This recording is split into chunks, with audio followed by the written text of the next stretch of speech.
কলেজে যাওয়ার জন্য রেডি হচ্ছি, এমন সময় আম্মু বলল, আজ একটু তাড়াতাড়ি বাসায় ফিরিস। কেন? তোকে নিয়ে আমার বান্ধবীর বাসায় যাব। তোমার বান্ধবীর বাসায় তুমি যাও, আমি গিয়ে কি করব? আরে যাব তো তোর জন্য। আমার বান্ধবী রাবেয়া তোকে নিয়ে যাওয়ার জন্য বলেছে। আমার জন্য যাবে মানে? তোর জন্য মেয়ে দেখতে যাব। তুমি কি পাগল হয়েছো? মেয়ে দেখবে মানে? হ্যাঁ, আমি আরাবিয়াকে অপরকে কথা দিয়েছিলাম আমাদের ছেলে মেয়েকে একসাথে বিয়ে দিয়ে আমাদের সম্পর্কটা আরো গভীর করব। বাহ, নিজেদের জন্য আমাকে বলে দিচ্ছ কেন? তুই ছাড়া আমার আর কোনো ছেলে আছে নাকি? থাকলে তো তাকেই দিতাম। কিন্তু এটা কেমনে সম্ভব? আমি তো এখনো তোমার কাছ থেকে টাকা নিয়ে হাত খরচ চালাই। বউকে কি খাওয়াবো? তুই যে কি রোজগার করে খাওয়াবি সেটা আমি খুব ভালো করেই জানি। খাওয়ার কথা তোকে চিন্তা করা লাগবে না। কিন্তু কিন্তু কি? মেয়েটা তোর থেকে 1 বছরের সিনিয়র। আমার থেকে সিনিয়র মানে? সিনিয়র। এ আম্মু, তোমার মাথা কি খারাপ হয়ে গেছে? এমনিতেই আমাকে না জানিয়ে বিয়ে ঠিক করছো, আবার এখন বলছো মেয়ে আমার থেকে সিনিয়র। তো সমস্যা কি? সমস্যা কি মানে? আরে, ছেলেরা সব সময় তাদের থেকে জুনিয়র মেয়েকে বিয়ে করে, এটাই সমাজের নিয়ম। কোন হাদিসে লেখা আছে যে সিনিয়র মেয়েকে বিয়ে করা যাবে না? দেখো আম্মু, এটা পসিবল না। আজকে যদি মেয়ে আমার থেকে ছোট হতো তাহলে বিয়ের কথা চিন্তা করতাম। আরে আমরা তো মনে করেছিলাম আমার মেয়ে হবে আর রাবিয়ার ছেলে হবে, কিন্তু উল্টো হয়ে গেল। রাবিয়ার আগে মেয়ে হয়ে গেল, তারপর তুই জন্ম নিলি। যদি রাবিয়ার ছোট মেয়ে থাকতো তাহলে তোকে তার সাথেই বিয়ে দিতাম, কিন্তু এখন তো রাবিয়ার একটাই মেয়ে, তাই তোকে তাকেই বিয়ে করতে হবে। এ আম্মু, তুমি কি মানুষ? নিজের ছেলের সাথে কেউ এমন করে? মেয়েটা অনেক ভালো, দেখতেও মাশাআল্লাহ। তুই একবার ওকে দেখলে চোখ ফেরাতে পারবি না। আর ও অনার্স 3য় বর্ষে পড়ে। কি 3য় বর্ষে মানে? 3য় বর্ষে পড়ে। এ আম্মু, তুমি কি মানসিকভাবে অসুস্থ হয়ে গেছো? মেয়ে আমার থেকে 2 ক্লাস সিনিয়র আর বয়সে 1 বছর সিনিয়র, এটা কেমনে সম্ভব? লোকজন কি বলবে আমাকে? যার যেটা ইচ্ছা সেটা বলুক। তুই আজকে তাড়াতাড়ি বাসায় আসবি, ব্যাস। কিন্তু আম্মু, পুরোটা না শোনার আগে চলে গেল। দূর শালা, মেজাজটাই খারাপ করে দিল। হায় রে বন্ধুরা, আমাকে কি বলবে? বলবে যে আমি একটা বুড়িকে বিয়ে করেছি। হায় আল্লাহ, উঠিয়ে লও আমাকে। চলুন এবার কলেজে যেতে যেতে আপনাদেরকে আমার পরিচয়টা দিয়ে নেই। আমি শিহাব, আপাতত স্টুডেন্ট। বাকি পরিচয় গল্প পড়তে পড়তে জানতে পারবেন। কলেজে গিয়ে মন মরা হয়ে বসে আছি, এমন সময় 2 হারামির আগমন। কি রে ফইন্নি, একা একা বসে কি ভাবছিস এখানে? মামা শেখাখানি নাকি? এ হারামির দল, চুপ থাক, এমনিতেই টেনশনে আছি। কেন রে, কি হয়েছে? আম্মু আমার বিয়ে ঠিক করেছে, বিকালে মেয়ে দেখতে যাব। আরে মামা, তোর লাক অনেক ভালো। প্রেম টেম সারা ডিরেক্ট বিয়ে। তোর ট্রিট দিচ্ছিস কবে? তোর বাল দিব শালা, মেয়েটা আমার থেকে সিনিয়র। বাহ, সবকিছু তো ভালোই দেখছি। তুই তো সিনিয়র মেয়েকে বেশি পছন্দ করিস, তোর জন্য ভালোই হবে। আরে হারামখোর, সিনিয়র পছন্দ করি ঠিক আছে, কিন্তু তার মানে এই নয় যে সিনিয়র কাউকে বিয়ে করব। হালার পুত, তামান্নাপুর পেছনে পেছনে ঘুরতে যেয়ে ভুলে গেলি উনি কি সিনিয়র না? ধুর, তামান্নার সাথে অন্য কাউকে মিলাবি না। তামান্না হলে তো কোনো কথাই ছিল না। কেন, তামান্নার মধ্যে কি আছে? চুপ কর শালা, এখন একটা বুদ্ধি দে, কি করে বিয়েটা বন্ধ করা যায়। মেয়েটা দেখতে কেমন? কি করে বলবো, এখনো তো দেখিনি। আগে দেখে আয়, মেয়েটাকে আগে দেখ। তোর পছন্দ হলে বিয়ে করিস, না হলে করিস না। কিন্তু আম্মু তো ওর সাথে বিয়ে দিবে। আরে তুই আগে দেখে আয়, সুন্দর হলে আমাকে বলিস, আমি নিজেই করব। আমারও অনেক ইচ্ছা সিনিয়র বউকে আদর করার। এই তুই মানুষ? শালা, আমি আছি আমার টেনশনে আর তুই মজা নিচ্ছিস। মজা না, আগে দেখে আয়, তারপর বাকিটা পরে দেখা যাবে। আচ্ছা ঠিক আছে, দেখি কি করা যায়। এরপর 3জনে মিলে ক্লাসে চলে গেলাম। আমি 2টা ক্লাস করে বাসায় চলে আসলাম। দেখলাম আম্মু কার সাথে যেন ফোনে হেসে হেসে কথা বলছে। আমাকে দেখে বলল, ওই তাড়াতাড়ি কর, তোর হবু শাশুড়ি কল দিয়েছে। আমার আর বুঝতে বাকি রইল না যে আম্মু কার সাথে কথা বলছে। এদিকে এর আগে আমার পুরো শরীর জ্বলে যাচ্ছে। যাই হোক, খাওয়া দাওয়া করে রেডি হয়ে সিএনজি করে রাবেয়া আন্টির বাসার উদ্দেশ্যে রওনা দিলাম। প্রায় 1 ঘন্টা পর একটা বাসার সামনে গিয়ে গাড়িটা থামলো। আমি আর আম্মু ভেতরে গেলাম। আম্মুকে দেখে একটা মহিলা দৌড়ে এসে জড়িয়ে ধরে মরা কান্না করতে লাগলো। আমি আম্মুর বান্ধবীকে কোনোদিন দেখিনি, তাই চিনতে পারছি না কোনটা আম্মুর বান্ধবী। এদিকে আম্মুর কাণ্ড দেখে আমার গা জ্বলে যাচ্ছে। এই মহিলার এত আবেগ কোথায় থেকে আসে কে জানে। এই দেখলাম ভালো, আমার এখন দেখি কান্না করছে। আমাকে তো শালা বোম মারলেও কান্না বেরোবে না। যাই হোক, একটু পরে রাবিয়া আন্টি আমার দিকে তাকালো। আম্মু ইশারায় আমাকে সালাম দিতে বলল। আমার আর বুঝতে বাকি রইল না এটাই আমার বান্ধবী। আমিও সালাম দিলাম। এরপর আন্টি আমার কাছে এসে বলল, এই সুফিয়া, এটা তোর ছেলে নাকি? এটাই তোর হবু জামাই। আল্লাহ, কত বড় হয়ে গেছে। জানো বাবা, তোমার সেই ছোট্টবেলায় দেখেছিলাম তুমি কত হিসু করে দিয়েছিলে আমার গোলে, তার হিসেব নেই। যা কথা বলছি এখানে, আর উনি চলে গেলেন। আমি ছোটবেলায় কোথায় হিসু করেছি, কোথায় ইয়ে করেছি। হায় রে আল্লাহ, উঠাইয়া লও আমারে। যাই হোক, তারপর আমি রুমে এসে সোফায় বসে পড়লাম। আর আম্মু এবং রাবেয়া আন্টি আমাকে রেখে কথা বলতে বলতে উপরে চলে গেল। আমি একাই অবলার মতো সোফায় বসে রইলাম। আমার পাশে কেউ নেই, একটু সহমর্মিতা দেখানোর জন্য। একটু পর আম্মু নিচে আসলো। নিচে এসে আমাকে বলল, এই মুখ এমন করে রাখছিস কেন? একটু হাসি মুখে থাক। হায় রে আম্মু, তুমি তোমার ছেলের মন বুঝলে না। আমার কান্না আসছে এখানে। চুপ কর শয়তান, একটু পর বউ আসবে তোর সাথে দেখা করতে। আর কতক্ষণ লাগবে বউয়ের আসতে? তর সইছে না নাকি? একটু অপেক্ষা কর, বউ চলে আসবে। ওকে। এরপর আমি আবারও চলে গেলাম। আমি সোফার উপর একা একা বসে আছি। প্রায় ৪৫ মিনিট হয়ে গেল। কোথায় বউ আসবে, কোথায় কি, কাউকে তো দেখতে পাচ্ছি না। মহারানীর কোনো খবরই তো নেই। অনেকক্ষণ পর মহারানীকে দেখতে পারলাম। দেখলাম মহারানীটা উপর থেকে নিচে নেমে আসছে। মহারানীকে দেখে তো আমি পুরাই টাসকি খেয়ে গেলাম। আরে বুঝতে পারছেন না তো? ধুর, আপনারা কিভাবে বুঝবেন? আপনারা তো আর দেখছেন না। আরে এটা তো আর কেউ না, আমাদের তামান্না আপু, যার পিছনে পিছনে আমি এতদিন ঘোরাঘুরি করছিলাম। তার মানে তামান্নাই রাবেয়া আন্টির মেয়ে। আহা, তামান্না আমার বউ হবে, এ যেন মেঘনা চাইতে বৃষ্টি পাওয়ার মতো। যাই হোক, তামান্না একটা শাড়ি পরে এসেছে। আমি তো ওকে দেখে হাঁ করে তাকিয়ে রইলাম। আমার এমন হাঁ করে তাকিয়ে থাকা দেখে আম্মু আমাকে টোকা দিল। তারপর বাস্তবে ফিরে আসলাম। তামান্না এসে আমাকে চা দিল। আমার মনের মধ্যে তো তখন লাড্ডু ফুটছে। বিদ্যা বালানের গানটা মনের ভিতরে বাজতেছে। উলালা উলালা তুহি মেরি ফ্যান্টাসি। তামান্না এসে আম্মুকে সালাম দিয়ে ভিতরে চলে গেল। আমিও সোফায় বসে রইলাম। আম্মু অনেকক্ষণ রাবেয়া আন্টির সাথে বসে গল্প করলো। তারপর বিয়ের দিন তারিখ ঠিক করে বাসায় চলে আসলাম। বাসায় এসে আমি, সানি আর আয়মানকে গ্রুপ কল দিলাম। কিরে হারামির দল, কোথায় তোরা? কেন, কি হয়েছে? সেটা পরে বলবো। তাড়াতাড়ি করে রেস্টুরেন্টে আয়, তোদের ট্রিট দিব। ট্রিটের কথা শুনে দুজনে লেজ উঠিয়ে চলে আসলো। সন্ধ্যায় ওদের সাথে রেস্টুরেন্টে গেলাম। মামা, ঘটনা কি? হঠাৎ করে টিট? দোস্ত, কাম তো হয়ে গেছে। কি মেয়ে পছন্দ হয়েছে নাকি? ঠিক বলেছিস। কিন্তু তুই তো বললি বিয়েটা করবি না। আরে সেটা তো আগে বলছিলাম, কিন্তু পাত্রীকে দেখার পর সবকিছু ঠিক হয়ে গেছে। তা পাত্রীটাকে? তোদের তামান্না আপু। আমাদের ক্যাম্পাসে তামান্নাপো নাকি, যার পিছনে পিছনে তুই কুত্তার মতো হাঁটতি? এই হালার পুত, চুপ কর। আমি কারো পিছনে ঘুরি নাই। আর হ্যাঁ, সেই তামান্নাই আম্মুর বান্ধবীর মেয়ে। সিরিয়াসলি দোস্ত, এইটা তো মেঘ না চাইতে বৃষ্টি আসার মতো। আজকে যা ইচ্ছা খেয়ে নে, টাকা আমি দিব। তো বিয়ে কবে? আগামী শুক্রবার। কাল থেকে কেনাকাটা শুরু। তোরা আর কেউ এই সপ্তাহে যাস না, অনেক কাজ আছে। ওকে। তারপর ওদের ট্রিট দিয়ে বাসায় চলে আসলাম। রাতে কিছুতেই ঘুম আসছে না। ভাবছি তামান্নাকে কল দিয়ে কিছুক্ষণ প্রেম করব। না থাক, বিয়ের পর চুটিয়ে প্রেম করা যাবে। এই কয়দিন একটু পার্ট নিয়ে থাকি। একদিনে সবাই মিলে কেনাকাটা শেষ করলাম। আস্তে আস্তে বাসায় মেহমান আসতে শুরু করেছে। আমি সবাইকে ইনভাইট করে দিছি। দেখতে দেখতে বিয়ের দিন চলে আসলো। বিয়ের দিন অনেক ধকলের পর অবশেষে আমাদের বিয়েটা সম্পন্ন হয়ে গেল। আমি জানি আর আইমান ছাদে বসে বসে গল্প করছি। এদিকে তামান্না বাসর ঘরে বসে আমার জন্য অপেক্ষা করছে। আমার তো আর এখানে দাঁড়িয়ে থাকতে ইচ্ছা করছে না, কিন্তু হারামিগুলো আমাকে যেতে দিচ্ছে না। রাত প্রায় 12টা। আমি এখনো ছাদে বসে বসে আড্ডা দিচ্ছি। এমন সময় আম্মু আসলো। কি রে, তুই এখানে বসে আছিস যে? তো কি করব? কি করবি মানে? যা ঘরে যা। মেয়েটা সেই কখন থেকে একা একা বসে আছে। আন্টি, আমরা ওকে অনেক বলেছি, কিন্তু আমাদের কথা শুনছে না। পুরোটা মিথ্যা। আমি সানির কথাগুলো শুনে ওর দিকে অবাক দৃষ্টিতে তাকালাম। তখন আম্মু বলল, যা তাড়াতাড়ি ঘরে যা। ঠিক আছে যাচ্ছি, তুমি নিচে যাও। একটু পর আম্মু চলে গেল। আমি সানিকে একটা লাথি দিয়ে বললাম, এ হারামখোর, তুই আমাকে অনেকবার যেতে বলছিস তাই না? শালা, তোর জন্য আমি যেতে পারছি না, আর তুই বলছিস আমাকে যেতে বলছিলি? আরে মামা, রাগ করস কেন? আন্টিকে একটু পাম দিলাম আর কি। আচ্ছা ঠিক আছে, তুই বাসের ঘরে যা। ওকে, যাচ্ছি, দোয়া করিস দোস্ত। এই শোন। বল।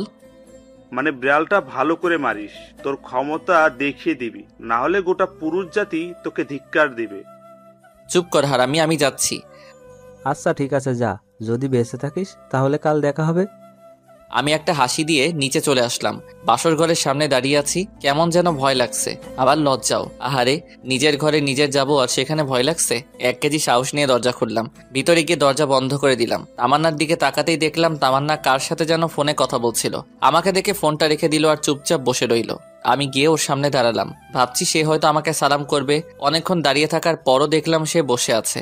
আমি মনে করছি আমি জুনিয়র, তাই হয়তো আমাকে সালাম করতে লজ্জা লাগছে, বা করবে না। যাক, করা লাগবে না, একটা সালামে কিছু যায় আসে না। আমি গিয়ে খাটের উপর বসলাম, তখন তামান্না বলল, তোর সাথে আমার কিছু কথা আছে। বাহ, শুরুতেই তুই? আমি বললাম, কি কথা বলেন। আমি তোকে স্বামী হিসেবে মানতে পারবো না। মুহূর্তে যেন আমার পায়ের নিচ থেকে মাটি সরে গেল। নিজেকে শক্ত করে বললাম, কেন পারবে না? আর সে কথা বিয়ের আগে বলেননি কেন? বলিনি কারণ আম্মুর কথার উপরে আমি কোনো কথা বলতে পারবো না। তাছাড়া বাবা অসুস্থ, এখন যদি বিয়েটা না করি তাহলে বাবা হয়তো আরো বেশি অসুস্থ হয়ে যাবে। আপনার মা বাবার কথা চিন্তা করে আমার লাইফটা নষ্ট করে দিলেন কেন? আপনার যদি বিয়েতে মত না থাকতো আপনার বাবা মাকে বলতেন। বলে কোনো লাভ হবে না, ওরা আমার কোনো কথাই শুনবে না। তাহলে আমাকে বলতেন, আমি আম্মুকে বলে দিতাম যে আমার আপনাকে পছন্দ হয়নি। আমি রিয়াদকে অনেকবার বলেছি পালিয়ে যাওয়ার জন্য, কিন্তু ও এখন নাকি কিছু করতে পারবে না, কিছুদিন সময় লাগবে। এখন আবার এই রিয়ারটাকে? আমার বয়ফ্রেন্ড। তো এখন কি চান আপনি? আমি এখন আপনার জন্য কি করতে পারি? ডিভোর্স। তোকে আমাকে ডিভোর্স দিয়ে দিতে হবে। ডিভোর্স তো আর বললেই হয়ে যাবে না, কমপক্ষে 6 মাস তো আমাদের একসাথে থাকতেই হবে। কি 6 মাস? তোকে আমার 1 সেকেন্ডও সহ্য হয় না। ডিভোর্স পেতে হলে 6 মাস সহ্য করতেই হবে। আচ্ছা ঠিক আছে, আর একটা কথা। কি? এই 6 মাস আমার উপর কোনোভাবে স্বামীর অধিকার খাটাতে আসবি না। ওকে, কিন্তু এই 6 মাস সবার সামনে অন্তত বউয়ের মতো থাকবেন। মা যদি জানতে পারে অনেক কষ্ট পাবে, আর আমি মায়ের কষ্ট সহ্য করতে পারি না। আচ্ছা ঠিক আছে। তারপর আমি রুম থেকে চলে যাচ্ছিলাম, এমন সময় আবারও তামান্না বলল, আই কই যাস? বাহিরে যাই। এখানে থেকে কি করব? না, তুই বাইরে যাবি না। কেন? বাইরে গেলে সবাই সবকিছু বুঝতে পারবে। বাহ, বুদ্ধি আছে দেখছি। এরপর আমি খাটে ঘুমাতে যাব, এমন সময় তামান্না আবারও চিৎকার দিয়ে বলল, আই কি করছিস? কেন ঘুমাবো না? তো খাটে কেন? তাহলে কোথায় ঘুমাবো? তুই খাটে ঘুমাতে পারবি না, সোফায় ঘুমা। কেন, খাটে ঘুমালে সমস্যা কি? বললাম না তোকে স্বামী হিসেবে মানি না, তাহলে এক খাটে দুজনে ঘুমাবো কেন? আমি আর কিছু না বলে একটা বালিশ সোফায় রেখে বারান্দায় চলে গেলাম। ভাবতে লাগলাম কোন অপরাধের কারণে আল্লাহ এত শাস্তি দিচ্ছে আমাকে। বাহিরে তাকিয়ে দেখি সবাই ব্যস্ত, বাবুর্চিটা এদিক ওদিক ঘোরাঘুরি করছে, আম্মুও সবার সাথে বসে গল্প করছে। কিছুক্ষণ দাঁড়িয়ে থেকে আমার রুমে চলে আসলাম, দেখলাম তামান্না কার সাথে যেন ফোনে কথা বলছে। আমাকে দেখে আবারও ফোনটা রেখে দিল। আমি লাইট বন্ধ করে ঘুমাতে যাব, এমন সময় আবারও তামান্না বলল, কিরে, লাইট অফ করছিস কেন? তো লাইট জ্বালিয়ে কেউ ঘুমায় নাকি? আমি তোকে বিশ্বাস করতে পারছি না, তুই লাইট দে। ধুর, এই ঘরেই থাকবো না। এই কই যাস? জাহান্নামে। আপনি তো আমাকে বিশ্বাস করছেন না, এখানে থেকে কি করব? আচ্ছা ডিম লাইট জ্বালিয়ে রাখ। আমি আর কিছু না বলে ড্রিম লাইটটা জ্বালিয়ে ঘুমিয়ে গেলাম। সকালে ঘুম ভাঙবে তামান্নার মায়াবী মুখটা দেখে। আহা, কি সুন্দর লাগছে দেখে, মনে হচ্ছে নিষ্পাপ একটা শিশু ঘুমাচ্ছে। হুমায়ুন আহমেদ বলেছিল, যে মেয়েকে ঘুমন্ত অবস্থায় সুন্দর দেখায় সেই প্রকৃত সুন্দরী। তামান্নাও সেই হুমায়ুন আহমেদের অজানা সুন্দরী পরী। কিছুক্ষণ তাকিয়ে থাকার পর ওর ঘুমটা ভেঙে যায়। আমাকে দেখার আগে আমি আবারও ঘুমিয়ে থাকার ভান করলাম। তামান্না উঠে ফ্রেশ হতে চলে গেল, আমিও উঠে নাস্তা করে বাহিরে চলে গেলাম। সানি আইমানকে গতকাল রাতের সব ঘটনা খুলে বললাম। সত্যি তামান্না তোর কাছে ডিভোর্স চাইছে? তো আমি কি মিথ্যা বলতেছি? তো এখন কি করবি? দেখা যাক, ডিভোর্স দেওয়া ছাড়া কোনো অপশন নাই। তোদের পরিচিত কোনো উকিল আছে? আমার কাকা আছে। আচ্ছা, আমি তোকে সব কাগজপত্র দিব, তুই তোর কাকার সাথে কথা বলে রাখ। ওকে চল, এখন মন খারাপ করে বসে থেকে লাভ নেই, একটু ঘুরে আসি। ঠিক বলছিস। আচ্ছা ঠিক আছে, চল তাইলে। সারাদিন ওদের সাথে ঘোরাঘুরি করে রাত 9টায় বাসায় আসলাম। দেখি আব্বু আম্মু সবাই রেগে আগুন হয়ে আছে। কি রে, তুই সারাদিন কোথায় ছিলি? এই তো সানিয়া আর আইমানের সাথে। মোবাইল ধরছিস না কেন? সাইলেন্ট ছিল। তোর মধ্যে কোনো সেন্স নাই? বাসায় নতুন বউ রেখে বাইরে ঘুরতে লজ্জা করে না? এমন বউ দিয়েছো যে আমার লাইফটা শেষ করে দিল। কি বললি? না কিছু না। খেতে আয়। খাবো না, বাইরে থেকে খেয়ে আসছি। আর কোনো কথা না বলে সোজা রুমে চলে গেলাম। গিয়ে দেখি তামান্না কার সাথে যেন ফোনে কথা বলছে। আমাকে দেখে ফোনটা রেখে দিল। ও এইসব কাণ্ড দেখে মাথায় পুরো রক্ত উঠে গেল। ও আমাকে দেখে বলল, এই ডিভোর্সের ব্যাপারে কিছু করলি? উকিলের সাথে কথা হইছে, অন্তত 6 মাস একসাথে থাকতে। তোকে তো আমার 1 সেকেন্ডও সহ্য হয় না। না হলে এখানে আছেন কেন? চলে যান এখান থেকে। এতই যখন তারা বিয়ে করেছিলেন কেন? তোকে বিয়ে করতে আমার বইয়েই গেছে। নিজেকে কখনো আয়নায় দেখেছিস? ওর সাথে আমার যায়? ভদ্রভাবে কথা বলুন, এটা আমার বাসা, আপনার নয়। তোর বাসা থেকে আমাকে ধমকাচ্ছিস? লজ্জা হওয়া উচিত তোর। ধুরবাল, ভালো লাগে না। কেন যে এই ফালতু মেয়েকে বিয়ে করতে গেলাম কে জানে। রুম থেকে বের হয়ে সোজা ছাদে গেলাম। ছাদে অনেকক্ষণ বসে থাকার পর রুমে চলে আসলাম। এখনো দেখছি তামান্না কার সাথে যেন ফোনে কথা বলছে। আমাকে দেখে আরো হেসে হেসে কথা বলতে লাগলো। কিছু না বলেই বালিশ নিয়ে সোজা সোফায় ঘুমিয়ে পড়লাম। সকালে ঘুম থেকে উঠে দেখি তামান্না বিছানায় নেই, হয়তো ওয়াশরুমে গেছে। মোবাইলটা টেবিলের উপর রাখা। আমি তাড়াতাড়ি উঠে মোবাইলটা হাতে নিলাম। বাহ, লক করা নাই তো। ফোনটা হাতে নিয়ে সাথে সাথে মেসেজগুলো দেখতে লাগলাম। মেসেজগুলো দেখে আমার মাথা পুরো খারাপ হয়ে গেল। আমি নাম্বারটা নিয়ে নিলাম। দরজার আওয়াজ শুনে মনে হচ্ছে তামান্না আসছে। আমি ফোনটা রেখে তাড়াতাড়ি করে বাহিরে চলে গেলাম। এভাবেই তামান্না আর আমার দিনগুলো যেতে লাগলো। আমি কলেজে যাওয়া শুরু করলাম। পরের দিন থেকে তামান্নাও যায়। আম্মু বলেছে দুজনকে একসাথে যাওয়ার জন্য, কিন্তু তামান্না আমাকে পার্সোনালি নিষেধ করেছে। আর তাই দুজনে বাসা থেকে একসাথে বেরোলেও একসাথে কলেজে যাই না। সেদিন ক্লাস শেষ করে বাহিরে এসে দেখি তামান্না তার বন্ধুদের সাথে বসে আড্ডা দিচ্ছে আর অনেক হাসাহাসি করছে। আমার তো এসব দেখে রক্ত মাথায় উঠে গেল। আমি ওর কাছে গিয়ে বললাম, চলেন। কোথায় যাব? বাসায় যেতে হবে। তুই যা, আমি যাব না তোর সাথে। তুই করে বলাতে সবাই আমার দিকে হা করে তাকিয়ে আছে। আম্মু বলেছে আপনাকে সাথে নিয়ে বাসায় যেতে। ওই কুত্তা, তোকে না বলেছি আমার উপর স্বামীর অধিকার খাটাতে আসবি না? যা তুই তোর মাকে নিয়ে। মাকে নিয়ে একদম বাজে কথা বলবেন না। বললে কি করবি? আপনি বাসায় চলুন। তাই বলে আমি ওর হাতটা ধরে টেনে বাসায় নিয়ে আসতে চাই না। এমন সময় ঠাস করে আমার গালে একটা চড় বসিয়ে দিল। তোর সাহস কি করে হয় আমার হাত ধরার, বেয়াদব কোথাকার? এটা বলে তামান্না উঠে সেখান থেকে চলে গেল। আমি গালে হাত দিয়ে দাঁড়িয়ে রইলাম। পুরো ক্যাম্পাসের ছেলে মেয়ে সবাই আমার দিকে হা করে তাকিয়ে আছে। লজ্জায় মাথা কাটা গেল। আমি আর সেখানে দাঁড়িয়ে না থেকে পাশে একটা পার্কে এসে বসে রইলাম। এমন সময় তামান্না মোবাইল থেকে নেওয়া নাম্বারটার কথা মনে পড়লো। চিন্তা করলাম কল দেব, কিন্তু না, দিলাম না। নাম্বারটা সেভ করে নিলাম। নাম্বারটা সেভ করার সাথে সাথে ইমো অ্যাকাউন্ট চলে আসলো। তারপর ইমো অ্যাকাউন্টের প্রোফাইলে গিয়ে ছেলেটার ছবি দেখলাম। একটু হ্যান্ডসাম ছেলে, একটা বাইকের উপর বসে আছে। মনে হয় এই ছেলের সাথে তামান্নার রিলেশন চলছে। ছেলেটাকে দেখে আমার কেমন যেন মনে হলো প্লে বয়। আমি ছবিটা নিয়ে আমি আমার বন্ধুদের গ্রুপে ছবিটা দিয়ে দিলাম আর বললাম, যদি কেউ এই ছেলেকে কোথাও দেখে থাকেন তাহলে যেন সাথে সাথে আমাকে কল করে। তারপর সেখানে আরো কিছুক্ষণ থাকার পর বাসায় চলে গেলাম। বাসায় আসার সাথে সাথে আম্মু ঠাস করে একটা চর বসিয়ে দিল। আমি আবুলের মতো দাঁড়িয়ে রইলাম। মারলে কেন? বেশ করেছি, তোকে আরো মারা উচিত। কেন, কি করেছি আমি? লজ্জা করে না তোর বউ থাকা সত্ত্বেও অন্য একটা মেয়েকে নিয়ে পার্কে ঘুরতে যাস? মানে কে তোমাকে এসব কথা বলেছে? তোকে একটা মেয়ের সাথে দেখিনি? তামান্না তোকে নিষেধ করার জন্য তুই সবার সামনে তামান্নাকে চড় মারিসনি? এ কথা শুনে তো আমার মাথায় আকাশ ভেঙে পড়বে। আম্মু, আমার কথাটা শোনো। তুই কোনো কথা বলবি না আর আমাকে আম্মু বলে ডাকবি না। আমি কখনো চিন্তাও করতে পারিনি যে তুই এত খারাপ হয়ে যাবি। আম্মু, এসব মিথ্যা। আমি জানি না, তুই আমার চোখের সামনে থেকে চলে যা, তোকে যেন আর না দেখি। ধুর, কার মুখ দেখে যে সকালে ঘুম থেকে উঠলাম। এমনি সকাল থেকে আমার সাথে যা যা ঘটছে, এদিকে আম্মু আমাকে বিশ্বাস করছে না। ব্যাগটা ঘাড়ে নিয়ে বাইরে চলে গেলাম। বাইরে এসে একটা জায়গায় বসে রইলাম। অনেক রাত হয়ে গেছে, কি করব কিছু বুঝতে পারছি না। রাতে বাসায় না গিয়ে সানির বাসায় চলে গেলাম। কি রে, রাতের বেলায় তুই এখানে? কেন, সমস্যা হচ্ছে নাকি? সমস্যা হলে বলে দিয়ে চলে যাই। আরে ধুর, সমস্যা হবে কেন? তোকে তো কোনোদিন ভুলেও বাসায় নিয়ে আসা যায় না। আজকে এভাবে চলে আসলি তাই বললাম আর কি। আচ্ছা বাদ দে, ভেতরে আয়। তারপর আমি সানির মা বাবাকে সালাম দিয়ে ভেতরে গিয়ে ব্যাগটা রেখে ফ্রেশ হলাম। ফ্রেশ হয়ে এসে দেখি বাবা বারবার কল দিচ্ছিল। আমি ফোনটা কেটে দিয়ে সুইচ অফ করে রাখলাম। একটু পর সানির মা এসে খাওয়ার জন্য দেখে গেল। তারপর খাওয়া দাওয়া শেষ করে রুমে চলে আসলাম। এবার সানি বলল, এবার বলতো কাহিনীটা কি? তারপর আমি সানিকে সবকিছু খুলে বললাম। আমার কথাগুলো শুনে সানি বলল, আচ্ছা তাহলে এই ঘটনা। আচ্ছা, তো কাকার সাথে ডিভোর্সের ব্যাপারে কথা বলেছিস?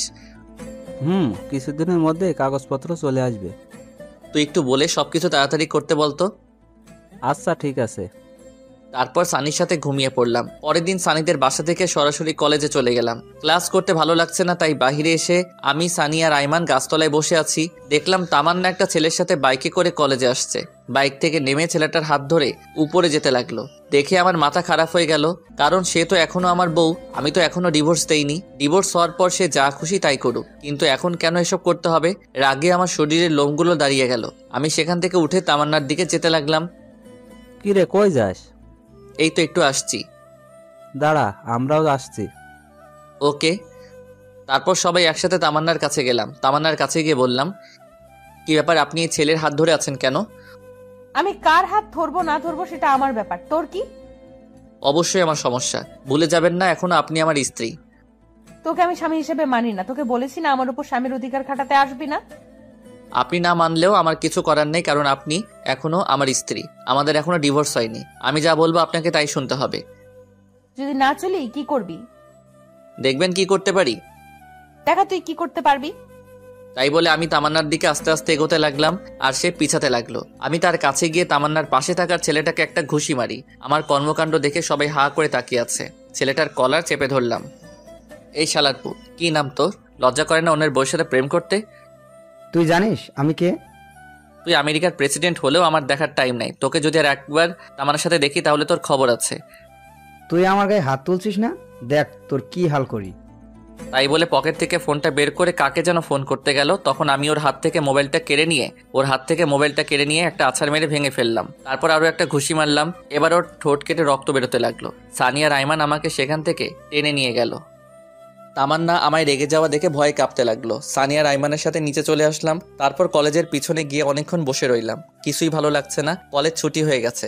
সানি, আমি আর আইমান বসে রইলাম। অনেকক্ষণ পর আমরাও উঠে হাঁটা দিলাম। পরে সানি আর আইমানের থেকে বিদায় নিয়ে বাসার দিকে রওনা দিলাম। ওরাও ওদের বাসায় চলে গেল।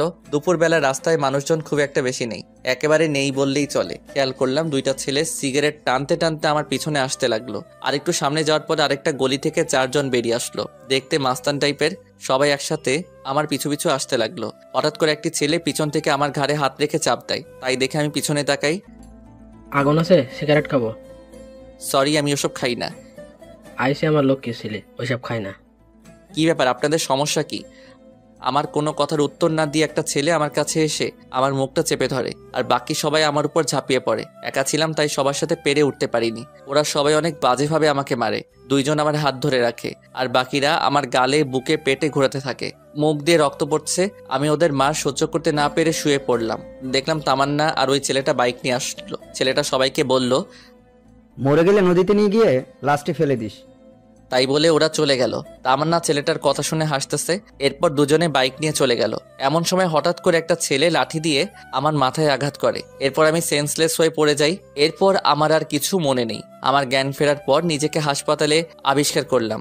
দেখলাম আইমান আর সানি পাশে বসে আছে। এখন কেমন লাগছে? মোটামুটি ভালো। আম্মু কই? আন্টি এতক্ষণে এখানে ছিল, আমরা তাকে জোর করে বাসায় পাঠিয়ে দেই। এই 2 দিন আন্টি এখানে থেকে থেকে তিনিও অসুস্থ হয়ে গেছেন।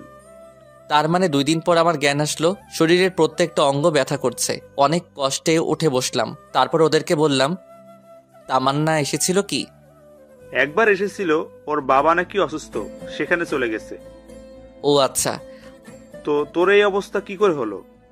এই তুই কি বলছিস? ও ঠিক মতো কথা বলতে পারছে না, আর তুই ঘটনা জিজ্ঞেস করছিস?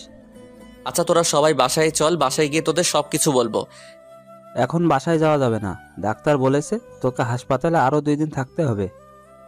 এখানে থাকতে ভালো লাগছে না, আমাকে একটা কল দে, আজকেই এখান থেকে চলে যাব। তারপর আম্মু হাসপাতালে আসলো। আম্মু এসে আমাকে জড়িয়ে ধরে কান্নাকাটি করতে লাগলো। তারপর ডাক্তারের থেকে পারমিশন নিয়ে বাসায় চলে গেলাম। সেদিন রাতে সানি আর আইমান আমার সাথেই ছিল। রাতে ওদের দুজনকে সবকিছু খুলে বলি। তারপর আমি সানিকে বললাম তাড়াতাড়ি করে ডিভোর্স পেপার রেডি করতে। সেদিন রাতে 3 জন একসাথে ঘুমিয়ে পড়লাম। পরের দিন দেখি তামান্না ওর বাবার বাড়ি থেকে চলে এসেছে। আমাকে দেখে বলল, কি রে, এখনো বেঁচে আছিস? আমি তো ভেবেছিলাম মারা গেছিস। রাগে আমার রক্ত গরম হয়ে গেল। সানি আর আইমান সবকিছু শুনে ফেলে। ওদেরকে দেখে তামান্না চোরের মতো ঘর থেকে বেরিয়ে গেল। সেদিন থেকে আমি আর ওর সাথে কথা বলি না, এমনকি আমি আমার নিজের রুমেও যাই না। অসুস্থতার জন্য কলেজে যেতে পারছি না। তামান্না ঠিকই কলেজে যাচ্ছে। ও যে কলেজে গিয়ে ঠিক কি করে তা আমি খুব ভালো করেই জানি। এভাবে আরো 1 সপ্তাহ পেরিয়ে গেল। তামান্নার আচরণ দিন দিন আরো খারাপ হতে লাগলো। একদিন সকালে ঘুরতে বের হয়েছি, এমন সময় ফাহাদের কল আসলো। কি রে, কি অবস্থা তোর? এই তো আমরা ভালো। তোর কি অবস্থা? আমারও ভালো। তো কি মনে করে ফোন করলি? দোস্ত, তুই যে একটা ছেলে ছবি দিয়েছিলি, মনে আছে? তো কি হয়েছে এখন? ওই ছেলেটাকে দেখলাম পার্কে একটা মেয়ে নিয়ে বসে আছে। আরে কি বলিস, কোন পার্কে? তারপর ফাহাদ আমাকে ঠিকানা দিল। ঘড়ির দিকে তাকিয়ে দেখি 11টা বাজে। তার মানে তামান্না কি কলেজের নাম করে পার্কে ঘুরতে গেছে? কেমন যেন খারাপ লাগছে। বিয়ের পর স্বামীকে রেখে অন্য ছেলের সাথে কেউ ঘুরতে যায়, আর ছেলেটা কেমন একটা বিবাহিত মেয়েকে নিয়ে ঘুরতে যায়। অথচ মা এসব কথা শুনে আমাকে সন্দেহ করে না। না, এত কিছু ভেবে লাভ নেই, এখন চুপচাপ পার্কে যাই। তারপর ওদের দুজনের কিছু ছবি তুলে নিয়ে আম্মুকে দেখাতে হবে, তাহলে ডিভোর্সটা দিতে খুব সুবিধা হবে। তাড়াতাড়ি পার্কে গেলাম, ফাহাদ সেখানে দাঁড়িয়ে আছে। তারপর ফাহাদ ও আমি দুজন পার্কের ভেতরে চলে গেলাম। দেখলাম সেই ছেলেটি যে লোক পাঠিয়ে আমাকে মেরেছিল আর তামান্না ও যার বাইকে ঘোরাঘুরি করে, ছেলেটা কি স্পষ্ট দেখা যাচ্ছে, কিন্তু তামান্নার মুখটা ঠিক বোঝা যাচ্ছে না। আমার পিছন থেকে দেখে কেন যেন মনে হচ্ছে এটা তামান্না নয়। উল্টো পথে গিয়ে দেখি আমার ধারণাই ঠিক, মেয়েটা তামান্না নয়। তার মানে ছেলেটা এরকম আরো অনেক মেয়ের সাথে প্রেমের অভিনয় করে। শালাকে দেখলেই মনে হয় একটা প্লে বয়। আর কিছু না ভেবে চুপচাপ পকেট থেকে ফোনটা বের করে ভিডিও করতে লাগলাম। আহা কি সুন্দর, দুজন দুজনকে জড়িয়ে ধরে আছে, হাতে হাত রেখে হাসাহাসি করছে। আমি ফাহাদকে বললাম, তুই ভিডিও করতে থাক, আর আমি যেটুকু ভিডিও করেছি সেটা তামান্নাকে হোয়াটসঅ্যাপ করে দেই। তাই বলে সাথে সাথে তামান্নাকে ভিডিওটা পাঠিয়ে দিলাম। তামান্না ভিডিওটা দেখে আমাকে বারবার কল দিতে লাগলো, কিন্তু আমি কলটা রিসিভ করছি না, বারবার কেটে দিচ্ছি। তারপর সে আমাকে একটা মেসেজ করলো জায়গাটা কোথায় জানার জন্য। তারপর আমি পার্কের ঠিকানাটা লিখে তামান্নাকে পাঠিয়ে দিলাম। আমি আর ফাহাদ সেখানে দাঁড়িয়ে রইলাম। 10 মিনিট পর দেখলাম তামান্না পার্কে চলে আসলো। আমি তামান্নাকে দেখে আমি আর ফাহাদ দুজনে গাছের আড়ালে লুকিয়ে গেলাম। দেখছি তামান্না ছেলেটাকে পাগলের মতো খুঁজতে লাগলো। তারপর অনেক খোঁজাখুঁজি শেষে ছেলেটাকে দেখতে পাই। ছেলেটাকে দেখে কোনো কথা না বলে সোজা ছেলেটার কাছে গিয়ে শার্টের কলার ধরে করে 2টা চড় ছেলেটার গালে বসিয়ে দেয়। ছেলেটা সেটা দেখে তামান্নার দিকে রাগী চোখে তাকালো। এরপর তামান্না বলতে শুরু করলো, ছি, তোর লজ্জা করে না আমার সাথে রিলেশন চলাকালীন অন্য একটা মেয়ের সাথে কিভাবে ঢলাঢলি করতে? তুমি যা ভাবছো তা নয়, আমার কথাটা একবার শোনো। তোর কথা আর কি শুনবো? যা দেখার তা তো নিজের চোখেই দেখলাম। তামান্নার এসব কথা শুনে ছেলেটার পাশে থাকা মেয়েটিও অনেক রেগে গিয়ে ছেলেটাকে একটা চড় মেরে সেখান থেকে চলে যায়। আমি আর ফাহাদ এসব দেখছি আর হাসছি। এবার ঠেলা সামলাও প্লে বয়। মেয়েটা চলে যাওয়ার পর ছেলেটা তামান্নার গালে একটা চড় বসিয়ে দেয়। সাথে সাথে লাগে রক্ত আমার মাথায় উঠে গেল। ইচ্ছা করছে ছেলেটাকে এখানে মেরে পুঁতে ফেলি, কিন্তু না, তামান্নাও আমাকে অনেক কষ্ট দিয়েছে। আর তাই এবার সে বুঝুক ভালোবাসার মানুষ কষ্ট দিলে তা কেমন লাগে। বেশি আলগা পিরিত দেখালে এমনটাই হয়। ছেলেটা তামান্নাকে বলতে লাগলো, ওই তুই আমাকে ফারিয়ার সামনে অপমান করলি কেন? বেশ করেছি। তুই আমার সাথে রিলেশনে থেকে অন্য একটা মেয়ের সাথে কি করছিস? হ্যাঁ, কি তোর রিলেশন? হা হা হা, তুই ভাবলি কি করে আমি তোর সাথে রিলেশন করছি? মানে আমি কোনোদিন তোর সাথে রিলেশন করিনি। তোর সাথে যা ছিল সেটা হচ্ছে টাইম পাস। আর তুই ভাবলি কি করে তোর মতো একটা মেয়েকে আমি আমার বউ বানাবো? কেন আমাকে বিয়ে করতে পারবে না কেন? যে মেয়ে বিয়ের পর স্বামীর সাথে খারাপ ব্যবহার করে, বাসায় স্বামী রেখে অন্য একটা ছেলের সাথে রিলেশন করে, তাকে বিয়ে করা আমার পক্ষে কোনোভাবেই সম্ভব না। প্রপোজ করার সময় মনে ছিল না? সবই মনে ছিল, কিন্তু আমি তো তোর সাথে রিলেশন করিনি। যা করেছি তা হচ্ছে টাইম পাস, টাকা নেওয়ার জন্য আর তোর শরীর ভোগ করার জন্য। টাকা তো অনেক আগেই খেয়েছি, কিন্তু তোর শরীরটা ভোগ করতে পারিনি। তাই এতদিন আমার নাটকটা চালিয়ে যেতে হলো। আমি বিয়ে করব ফারিয়াকে, ওর বাবার অনেক টাকা আছে। তোর বাবার কি আছে? এটা শুনে তামান্না ছেলেটাকে আর একটা চড় মারে। তারপর কান্না করতে করতে বলছে, তোর মতো বাটপার আমি আমার জীবনেও দেখিনি। আমি শুধুমাত্র তোর জন্য শিহাবকে অনেক কষ্ট দিয়েছি, কিন্তু আর না। আজকে থেকে আমাদের সম্পর্ক এখানেই শেষ। আর কোনো দিন আমার সামনে আসবি না। এটা বলে তামান্না কাঁদতে কাঁদতে বাসায় চলে যায়। আর এদিকে ছেলেটা গালে হাত দিয়ে আবুলের মতো দাঁড়িয়ে আছে। তামান্না কথা ভেবে খুব খারাপ লাগছে। বেচারি খুব ভালোবাসতো ছেলেটাকে। আবার আমার অনেক ভালো লাগছিল যে ফকির নিয়ে আমার সাথে অনেক বাজে ব্যবহার করেছে। এবার ঠেলা বোঝ, আর কিছুদিন অপেক্ষা কর, আমিও তোকে ডিভোর্স দিয়ে দিব। তখন বুঝবি এই শিহাব তোর জীবনে কতটা গুরুত্বপূর্ণ ছিল। যাই হোক, আমি ফাহাদকে ধন্যবাদ দিলাম, কারণ সে আজকে খবরটা না দিলে ছেলেটা হয়তো তামান্নার সাথে ফিজিক্যাল রিলেশন করত। আল্লাহ বাঁচাইছে। আল্লাহ যা করে ভালোর জন্যই করে। তারপর পকেট থেকে ফোনটা বের করে আমার বন্ধুদের সবাইকে একটা মেসেজ ফরওয়ার্ড করলাম, দুপুরে সবাই রেস্টুরেন্টে আসিস, আমি আজকে ট্রিট দিব। মেসেজটা পেয়ে সবাই লেজ উঠিয়ে রেস্টুরেন্টে তাড়াতাড়ি চলে আসলো। এরপর সবাই মিলে খাওয়া দাওয়া করলাম। আইমান আমাকে জিজ্ঞাসা করলো, হঠাৎ এমন ট্রিট দিচ্ছিস কেন? তারপর আমি সবাইকে সব ঘটনা খুলে বললাম। সবাই ঘটনা শুনে অনেক খুশি হলো। এরপর আমি সানিকে বললাম ডিভোর্স পেপার রেডি হতে আর কতদিন সময় লাগবে। সানি আমাকে বলল আর কিছুদিন সময় লাগবে। বিকেলে আর বাসায় গেলাম না, সবার সাথে বসে আড্ডা দিলাম। রাতে বাসায় ফিরলাম। সারাদিন বাসায় যাইনি, তাই বাসায় যেতেই আম্মু আমাকে বলল, কি রে, সারাদিন কই ছিলি? এই তো বন্ধুদের সাথে।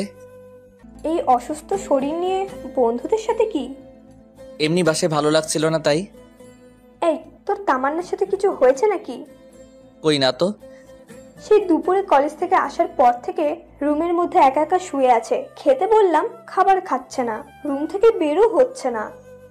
আমি কিছু জানি না, যদিও সবটা জানি, কিন্তু আম্মুকে বললাম না। দেখ তো বাবা, মেয়েটা কিচ্ছু খাচ্ছে না, এমন করলে তো শরীর খারাপ করবে। নিজের ছেলেকে না খেয়ে আছে সেদিকে খেয়াল নেই। আচ্ছা দেখছি কি করা যায়। হ্যাঁ, যা ডেকে নিয়ে আয়, আমি তোদের দুজনের জন্য খাবার রেডি করছি। তারপর আমি রুমে চলে গেলাম। রুমে গিয়ে দেখলাম তামান্না উল্টো হয়ে শুয়ে আছে। আমাকে দেখে উঠে বসে পড়লো। আমি কিছু না বলে ওয়াশরুমে চলে গেলাম। তারপর ফ্রেশ হয়ে এসে তামান্নাকে বললাম, আম্মু খাবার জন্য ডাকছে, খেতে চলেন। আমার খেতে ইচ্ছে করছে না, তুমি খাও। আমি তো পুরাই অবাক হয়ে গেলাম। যেই মেয়ে আমাকে তুই ছাড়া কোনোদিন কথা বলেনি, আজকে সেই মেয়ে আমাকে তুমি করে বলছে। খাবেন না কেন? আম্মু বলল দুপুরেও তো কিছু খাননি, আপনার গালে এসব কিসের? ওসব কিছু না, মশা মারতে গিয়ে দাগ পড়েছে। তাড়াতাড়ি খেতে চলেন, সবাই বসে আছে। বললাম তো আমি খাবো না, তুমি যাও। কি আর করা, আমি খেতে চলে গেলাম। আমাকে একা দেখে মা বলল, কি রে, আসলো না খেতে? ও নাকি খাবে না, অসুস্থ। ও আল্লাহ, বলিস কি? ডাক্তারকে খবর দে তাড়াতাড়ি। আরে আম্মু এত চিন্তা করো না তো, এমন কিছু না, এমনি একটু অসুস্থ, ঠিক হয়ে যাবে। আমি আর কিছু না বলে খাবার খেয়ে রুমে যেতে লাগলাম। তখন মা বলল, বাবা শোন। আম্মু কিছু বলবে? আমি বলছিলাম কি, খাবারটা রুমে নিয়ে যা, ওর খিদে লাগলে খেয়ে নেবে। প্লিজ বাবা, খাবারটা রুমে নিয়ে যা। কি আর করার, নিজের অনিচ্ছা সত্ত্বেও খাবারটা রুমে নিয়ে যেতে হলো। তারপর খাবারগুলো টেবিলের উপর রাখলাম আর তামান্নাকে বললাম, ভাত নিয়ে আসছি, খেয়ে নিন, না হলে শরীর খারাপ করবে। আর কিছু না বলে একটা বালিশ নিয়ে সোফায় ঘুমিয়ে পড়লাম। তামান্না কিছু একটা বলতে গিয়েও বলল না। রাতে কিছু একটা শব্দ শুনে ঘুমটা ভেঙে গেল। তাকিয়ে দেখি তামান্না পাগলের মতো খাবারগুলো খাচ্ছে। আমি মুচকি মুচকি হাসছি আর মনে মনে বলছি, গরিবের কথা বাসি হলেও মিষ্টি হয়। আমি না দেখার ভান করে শুয়ে আছি।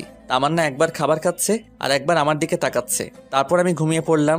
সকালে ঘুম থেকে উঠে তো আমি অবাক, কারণ সকালবেলা ঘুম থেকে উঠে দেখি তামান্না ওর কম্বলটা আমার গায়ে পেঁচিয়ে কোথায় যেন গেছে। উঠে ফ্রেশ হয়ে নিলাম। তারপর খাবার টেবিলে গিয়ে তো আমি আরো অবাক, কারণ আজ খাবার টেবিলে আমার সব ফেভারিট আইটেমগুলো সাজিয়ে রাখা হয়েছে। ঘটনা কি, আজ তো কোনো বিশেষ দিন না। তারপর আমি আম্মুকে জিজ্ঞেস করলাম, আজকে এত সব রান্না কেন? তামান্না নিজের হাতে আজ সব রান্না করেছে, শুধুমাত্র তোর জন্য। এ কথা শুনে আমি একটু চমকে গেলাম। আসলে মেয়েদের মন বোঝা একদমই সহজ বিষয় না। এরা কখন কি করে নিজেরাও জানে না। কিছু না বলে খেয়ে নিলাম। খাওয়া শেষ করে বাহিরে চলে গেলাম। আজ বন্ধুদের সাথে আড্ডা দেওয়ার জন্য যাচ্ছে না, একটা চাকরির জন্য ইন্টারভিউ দিতে যাচ্ছি। বসে বসে তো অনেক খেলাম, এবার একটু ফ্যামিলির পাশে দাঁড়াই। ইন্টারভিউ দিয়ে বন্ধুদের সাথে একটু আড্ডা দিয়ে রাতে বাসায় আসলাম। তারপর সবাই একসাথে ডিনার করলাম। এরপর আমি রুমে গিয়ে বসে বসে একা একা মোবাইল চালাচ্ছি। এমন সময় তামান্না আসলো। আমি উঠে ছাদে চলে গেলাম। ছাদে বসে বসে কিছুক্ষণ গান শুনলাম। তারপর রুমে এসে দেখি তামান্না এখনো বসে আছে। কি ব্যাপার, আপনি এখনো ঘুমাননি? একটু পরে ঘুমাবো, তোমাকে একটা কথা বলবো তো তাই। বলেন। আমাকে আর আপনি করে বলতে হবে না। তো কি বলবো? এখন থেকে তুমি করে বলবে। No thanks. তারপর খাট থেকে বালিশ নিয়ে সোফায় ঘুমাতে যাব। এমন সময় তামান্না আবারও বলল, সোফায় না ঘুমাইলে হয় না? সোফায় না ঘুমালে কোথায় ঘুমাবো? এখন থেকে তুমি খাটে ঘুমাবে। কেন, আপনার বকা খাওয়ার জন্য নাকি চর খাওয়ার জন্য? দেখেন, আমারও একটা পার্সোনালিটি আছে। শুনো শিহাব, এতদিন যা কিছু করেছি তার জন্য সরি। আমি আর কিছু না বলে সোফায় গিয়ে ঘুমিয়ে পড়লাম। তুই কি ভেবেছিস তোর নরম নরম মিষ্টি কথায় আমি পটে যাব? তুই এখনো শিয়াবকে চিনিসনি। আমি তোকে অনেক ভালোবাসতাম, কিন্তু আমি যখনই তোর কাছে যেতাম তখনই অপমান ছাড়া আর কিছু পাইনি। যাক, এত কিছু ভেবে লাভ নেই, ঘুমিয়ে পড়ি। রাতে কারো গোঙানির শব্দে ঘুমটা ভেঙে গেল। ড্রিম লাইটের আলোয় রুমের মধ্যে সবকিছু একটু একটু দেখা যাচ্ছে। দেখলাম তামান্না শুয়ে শুয়ে কান্না করছে। ও কান্না করুক, তাতে আমার কি। আমি বালিশটা কানের উপর চাপা দিয়ে ঘুমিয়ে পড়লাম। সকালবেলা কারো নরম হাতের স্পর্শে ঘুমটা ভেঙে গেল। হালকা চোখ খুলে দেখি তামান্না আমার মাথায় হাত বুলাচ্ছে। আমিও না বোঝার ভান করে ঘুমিয়ে আছি। একটু পর সে উঠে গোসল করতে চলে গেল। গোসল করে এসে আমাকে ডাকতে লাগলো। ঘুম থেকে উঠে আমিও ফ্রেশ হয়ে নিলাম। সকালবেলা নাস্তা করে শুয়ে শুয়ে ফেসবুকিং করছি, এমন সময় আয়মান কল দিয়ে বলল, দোস্ত, তোর চাকরিটা হয়ে গেছে? আমি খবরটা শুনে অনেক খুশি হয়ে গেলাম। যাক, এতদিন একটু পরিবারের পাশে দাঁড়াতে পারবো। আব্বু আম্মু দুজনকে খবরটা দিলাম, দুজনেই বেশ খুশি। তামান্নাকে কিছুই বললাম না। তারপর সানিয়া রাইমানের সাথে আড্ডা দিয়ে রাতে বাসায় ফিরলাম। বাসায় ফিরতেই তামান্না আমাকে বলল, কংগ্রেচুলেশন। কংগ্রাচুলেশন কেন? নতুন চাকরি পেয়েছো তাই। ও আচ্ছা, ধন্যবাদ। পরের দিন সকালে ঘুম থেকে উঠে নাস্তা করে রেডি হয়ে অফিসে চলে গেলাম। আজ অফিসের প্রথম দিন, অনেক ভালো লাগলো। অফিসের কলিগের সাথে পরিচিত হলাম, বসের সাথে পরিচিত হলাম। এক কথায় দিনটা অনেক ভালো কাটলো। এইভাবে আরো 10টি দিন কেটে গেল। তামান্না বারবার আমার কাছে আসতে চাই, আমার সাথে কথা বলতে চাই, কিন্তু আমি ওর সাথে কথা বলি না, কারণ অতীতের কথাগুলো আমি এখনো ভুলি নাই। তামান্নার জন্য আমি এতদিন কলেজে যাই নাই বললেই চলে। সেদিন কলেজে সবার সামনে অপমান করার পর থেকে আর কলেজে যাই না, শুধু পরীক্ষাটা দিয়ে চলে আসি। পরের দিন অফিসে যাচ্ছি, এমন সময় আম্মু এসে বলল, কি রে, অফিসে যাচ্ছিস? কিছু বলবে? হ্যাঁ, বলছিলাম কি, তামান্নার মা ফোন করেছিল, সে নাকি একটু অসুস্থ, তাই তামান্নাকে ওর মা যেতে বলেছে। তো যাক না, আমি কি বারণ করেছি? না মানে, আমি বলছিলাম কি, তুই যদি দিয়ে আসতি তাহলে খুব ভালো হতো। আমি কিভাবে দিয়ে আসবো? অফিসে দেরি হয়ে যাবে তো।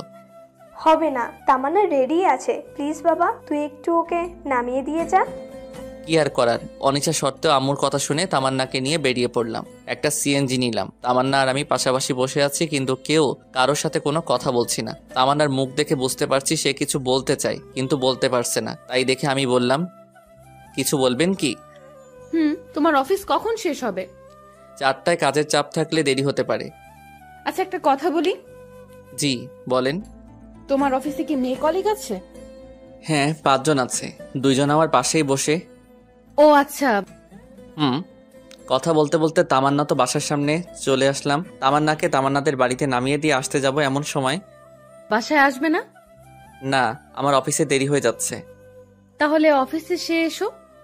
না, আর কারো অপমান সহ্য করব না। এমনিতেই অনেক অপমান সহ্য করেছি। কলেজে যাওয়া বন্ধ করে দিছি, আপনি ভেতরে যান। তামান্না কিছু বলতে চাইছিল, কিন্তু আমি ওর কথা না শুনে সিএনজি ড্রাইভারকে বললাম গাড়ি টান দিতে। তারপর সোজা অফিসে চলে গেলাম। সারাদিন অফিস করে বিকালে আড্ডা দিয়ে বাসায় গেলাম। আমি বাসায় যেতেই আম্মু আমাকে বলল, কি রে, তুই এখানে কেন? তো কোথায় যাব? তামান্নাদের বাসায় যাসনি? আমাকে কি পাগলা কুত্তায় কামড়াইছে? ভালো লাগছে না, খাবার দাও তো। তোমার কথা রাখতে গিয়ে আজ আমার জীবন তেজপাতা হয়ে গেল। কি বললি? কিছু না, খাবার দাও তাড়াতাড়ি, আমি ফ্রেশ হয়ে আসছি। আচ্ছা আয়। তারপর ফ্রেশ হয়ে এসে খাওয়া দাওয়া করে রুমে গিয়ে শুয়ে রইলাম। কি শান্তি! কতদিন পর আজ একটু শান্তি করে বিছানায় ঘুমাবো। এতদিন এই ফকিন্নির জন্য বিছানায় ঘুমাতে পারিনি। মনে হচ্ছে 20টা বছর খাটে ঘুমাই না। শুয়ে শুয়ে গান শুনছি, এমন সময় একটা অচেনা নাম্বার থেকে কল আসলো। আসসালামু আলাইকুম, কে বলছেন? আমি। আরে, এই আমিটা কে? আরে, আমি তামান্না বলছি। ও আচ্ছা, তো এটা আবার কার নাম্বার? আমার একটা কাজিনের নাম্বার। তুমি ঠিকমতো খাইছো? হ্যাঁ খাইছি, আপনি খাইছেন? আচ্ছা, এখন আপনার আম্মু কেমন আছে? জি ভালো। আচ্ছা, তাহলে এখন ফোনটা রাখি, ঘুমাবো, খুব ঘুম পাচ্ছে। ওকে। কল কেটে দিয়ে ভাবছি হঠাৎ এত কেয়ার নিচ্ছে কেন। মেয়ে মানুষকে বিশ্বাস করতে নাই, এদের মনে কখন কি চলে তা নিজেরাও জানে না। যাই হোক, তামান্না যে আস্তে আস্তে আমার প্রতি দুর্বল হচ্ছে সেটা আমি ঠিকই বুঝতে পারছি। এভাবে আরো 1 সপ্তাহ কেটে গেল। আমি আরামসে বিছানায় খাওয়া দাওয়া করে অফিসে যাই আর বন্ধুদের সাথে আড্ডা দেই। তামান্নার সাথে আর কথা বলি না। যদি সে নিজে থেকে কল দেয় তাহলে হাই হ্যালো ছাড়া অতিরিক্ত কোনো কথা হয় না। সেদিন অফিসে কাজ করছি, সানি এমন সময় কল করলো। কি রে, কি অবস্থা তোর? এই তো ভালো, তোর কি অবস্থা?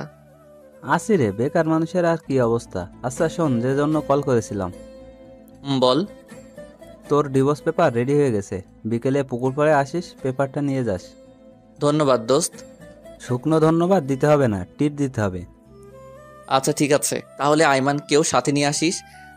আচ্ছা ঠিক আছে। যাক, অবশেষে পেপারটা রেডি হলো।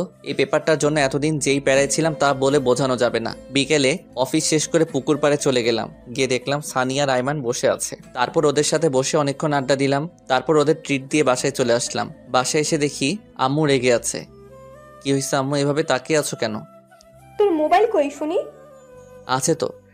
তাই বলে পকেটে হাত দিয়ে মোবাইলটা বের করে দেখি মোবাইলটা বন্ধ হয়ে আছে। তোকে কল দেই, কল যায় না কেন? আমি ফোনে চার্জ ছিল না, সেজন্য কল আসেনি।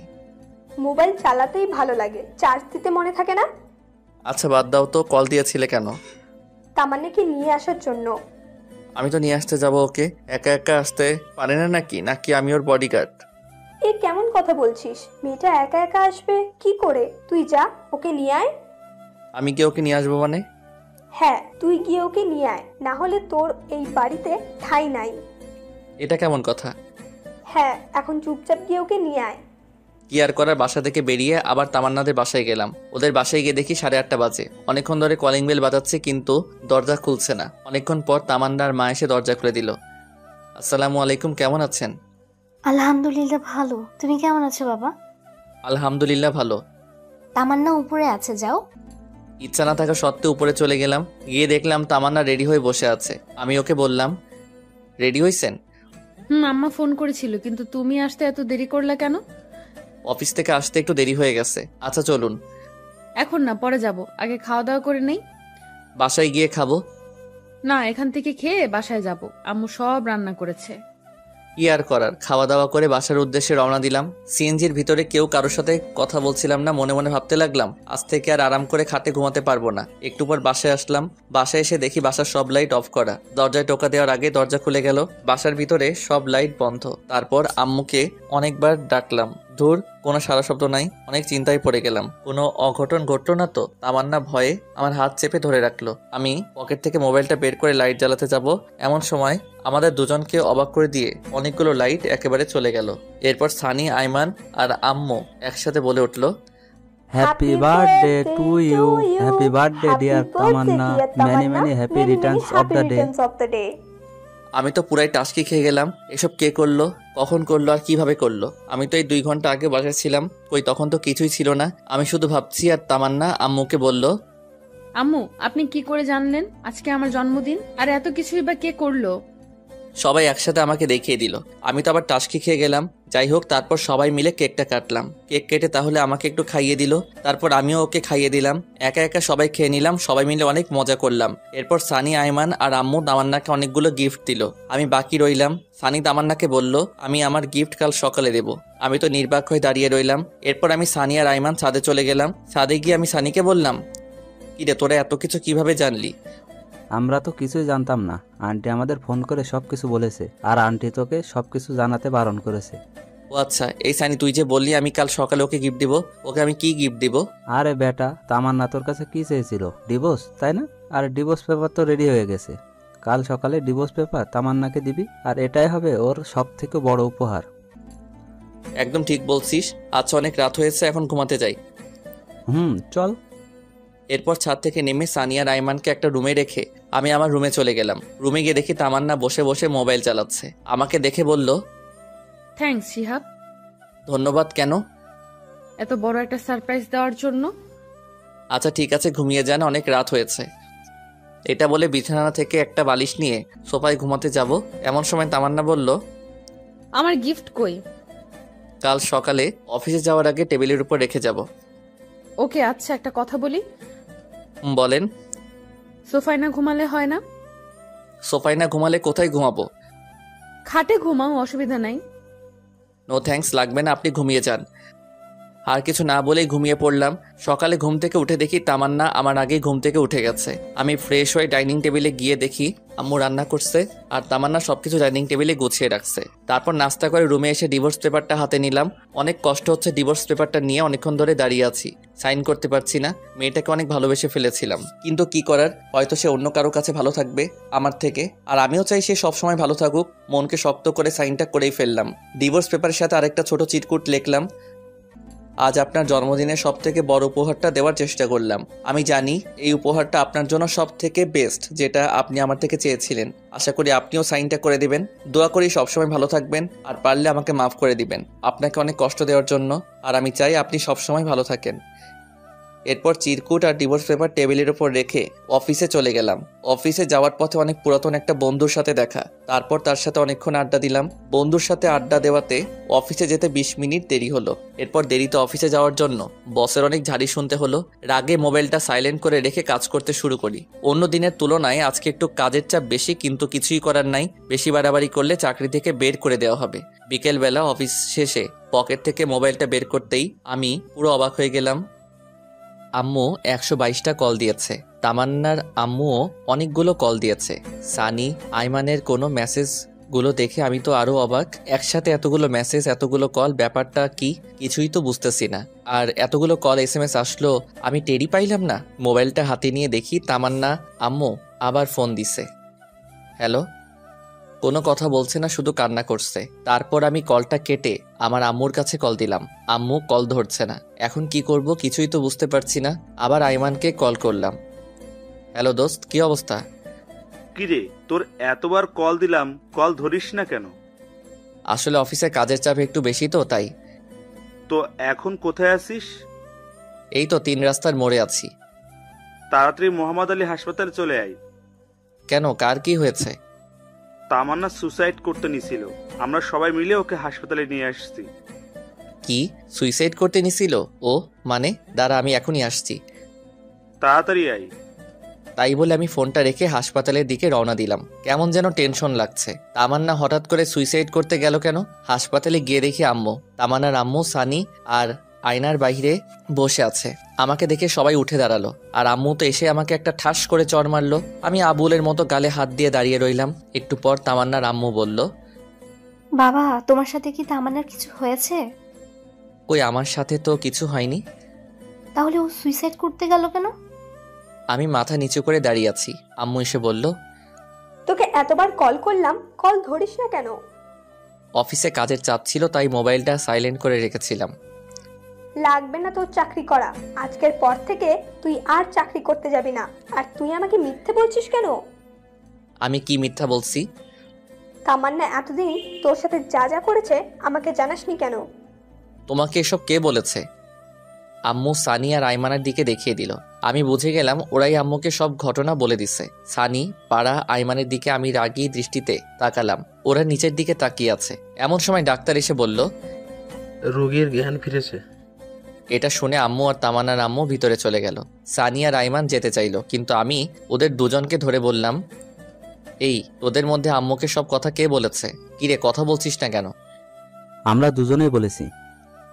কেন বলছিস? জানিস আম্মু কত কষ্ট পাবে এখন? কারণ তামান্নাকে আম্মু পছন্দ করে, আমার সাথে বিয়ে দিয়েছে। আন্টিকে না বলে উপায় ছিল না। আন্টি আমাদের যেভাবে চাপের মুখে ফেলে রেখেছিল, তাতে আমরা না বলে কোনো উপায় খুঁজে পাইনি। সরি দোস্ত। দূর শালা। দোস্ত একটা কথা বলি। কি কথা বল? দোস্ত, তামান্নাকে ডিভোর্সটা না দিলে হয় না? মনে হয় ওকে ডিভোর্সটা না দেওয়াই ভালো। কেন, তোর হঠাৎ এমনটা মনে হলো কেন? দেখ, তামান্না তোকে আগে ইগনোর করতো, অবহেলা করতো, কিন্তু এখন তো সে তোর প্রতি দুর্বল হয়ে গেছে। আস্তে আস্তে তোকে ভালোবাসতে শুরু করেছে। দেখছিস না, ডিভোর্স পেপার পাওয়ার সাথে সাথে সে সুইসাইড করতে গেছিল। দোস্ত, সানি ঠিক কথাই বলেছে। আমারও তাই মনে হয়। ওকে ডিভোর্স দিস না। এই সব কিছুই ছিল মনে মনে। আসলে তামান্নাকে বোঝাতে হবে ভালোবাসার মানুষের থেকে কষ্ট পেলে কেমন লাগে, তাই ওকে আরো কিছু কষ্ট পেতে হবে। আচ্ছা, ওইসব পরে দেখা যাবে। শোন, তামান্নাকে আরো কিছু শাস্তি দিতে হবে। আমার সাথে যেসব করেছে তার ফল ওকে পেতেই হবে। তুই এই অবস্থায় ওকে শাস্তি দিতে চাচ্ছিস? এই অবস্থায় ওকে কিভাবে শাস্তি দিবি? সময় হলেই সবকিছু দেখতে পারবি। এখন এইসব না ভাবলেও চলবে। আমরা 3 জন কথা বলছি, আমাকে সবাই আম্মু বাহিরে আসলো। বাহিরে এসে আমাকে বলল, এই হারামজাদা, তোর মনে কি একটু দয়া মায়া নেই? মেয়েটা যে এখন কেমন আছে একটু খবর নেওয়া যায় না? আয় ভেতরে আয়, তামান্না তোকে রাখছে। আম্মুর কথা শুনে আমরা 3 জনে ভিতরে গেলাম। আমি ভিতরে গিয়ে তামান্নার মাথার কাছে বসলাম। আমাকে দেখে একটু অভিমান করে মাথাটা অন্যদিকে ঘুরিয়ে নিল। এরপর আম্মু সবাইকে ইশারা করলো বাহিরে যেতে। আম্মুর কথায় সবাই বাহিরে চলে গেল। ভেতরে আমি আর তামান্না রইলাম। দুজনে চুপ করে বসে আছি, কেউ কোনো কথা বলছি না। দুজনে চুপ থাকার পর আমি নীরবতা দেখে বললাম, এখন আপনার কি অবস্থা? সেটা কারো না জানলেও চলবে। কথা শুনে বুঝলাম মেয়েটা আমার উপর অনেক অভিমান করে আছে। সমস্যা নাই বালিকা, দেখতে থাকো। তোমার জন্য আরো কত কি অপেক্ষা করছে, সামনে যে আরো কত কি হতে যাচ্ছে সেটা আমি নিজেও জানি না। কিছুক্ষণ পর আমি আবারও বললাম, রাগ করেছেন? রাগ করার মানুষ থাকলে তো রাগ করব। আমার কি রাগ করার মানুষ আছে নাকি? আচ্ছা বাদ দেন, এই কাজটা কেন করতে গেলেন সেটা বলেন। তুই কি কিছুই বুঝিস না? আপনি কেন সুইসাইড করতে নিয়েছিলেন সেটা আমি কি করে জানবো? যা, তোর কিছুই বুঝতে হবে না। তুই এখানে কেন এসেছিস? এখান থেকে চলে যা। আমি মারা গেলে তো সব থেকে বেশি তুই খুশি হতি। সবাই আপনাকে দেখতে আসতে বলেছে, তাই দেখতে আসছি। কি? সবাই দেখতে আসতে বলছি, তাই তুই আমাকে দেখতে আসছিস? তার মানে তুই আমাকে মন থেকে দেখতে আসিসনি? আচ্ছা, এইসব বাদ দেন তো। জন্মদিনের উপহারটা কেমন লাগছে আপনার? অনেক ভালো। উপহারটা পাওয়ার খুশি ঠেলায় তো নিজের জীবনটা দিয়ে দিতে চাইছিলাম, কিন্তু পারলাম না। খুশি হননি কেন? আজ থেকে তো আপনি মুক্ত। এখন থেকে নিজের ইচ্ছা মতো চলতে পারবেন, প্রেম করতে পারবেন, ঘুরতে যেতে পারবেন। ডিভোর্স পেপারে সাইন করতে গিয়ে তোর কি একটু বুক কাঁপেনি? না, আমি শুধু আপনার ইচ্ছাটা পূরণ করতে চাইছি। তুই জীবনেও আমাকে বুঝবি না। আমার কাউকে বুঝতে হবে না।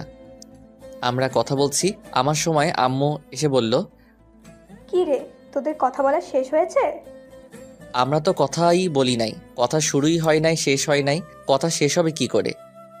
সুফিয়া তামান্নাকে আমার বাসায় নিয়ে যায়, কিছুদিন আমার বাসায় রেখে তারপর পাঠিয়ে দেব। তুই যেটা ভালো মনে করিস। বাহ, দুজনের বন্ধুত্ব টিকিয়ে রাখার জন্য মাঝখানে আমাকে বলি দেওয়া হলো। আমি কেবিন থেকে বের হয়ে যাচ্ছি। আসার সময় আম্মু বলল, কি রে, তুই কোথায় যাস? বাসায় যাচ্ছি। আবার কোথায় যাব? যা, তামান্নাকে ওদের বাসায় দিয়ে আয়। আমি কিছু না বলে চুপচাপ দাঁড়িয়ে আছি, সেটা দেখে আম্মু আবার বলল, কি রে, আমি কি বলছি কথা কানে যায় না? আরে দিয়ে আসবো তো, সমস্যা নাই, কিন্তু তুমি এমন করছো কেন? চুপচাপ গিয়ে একটা সিএনজি নিয়ে আয়।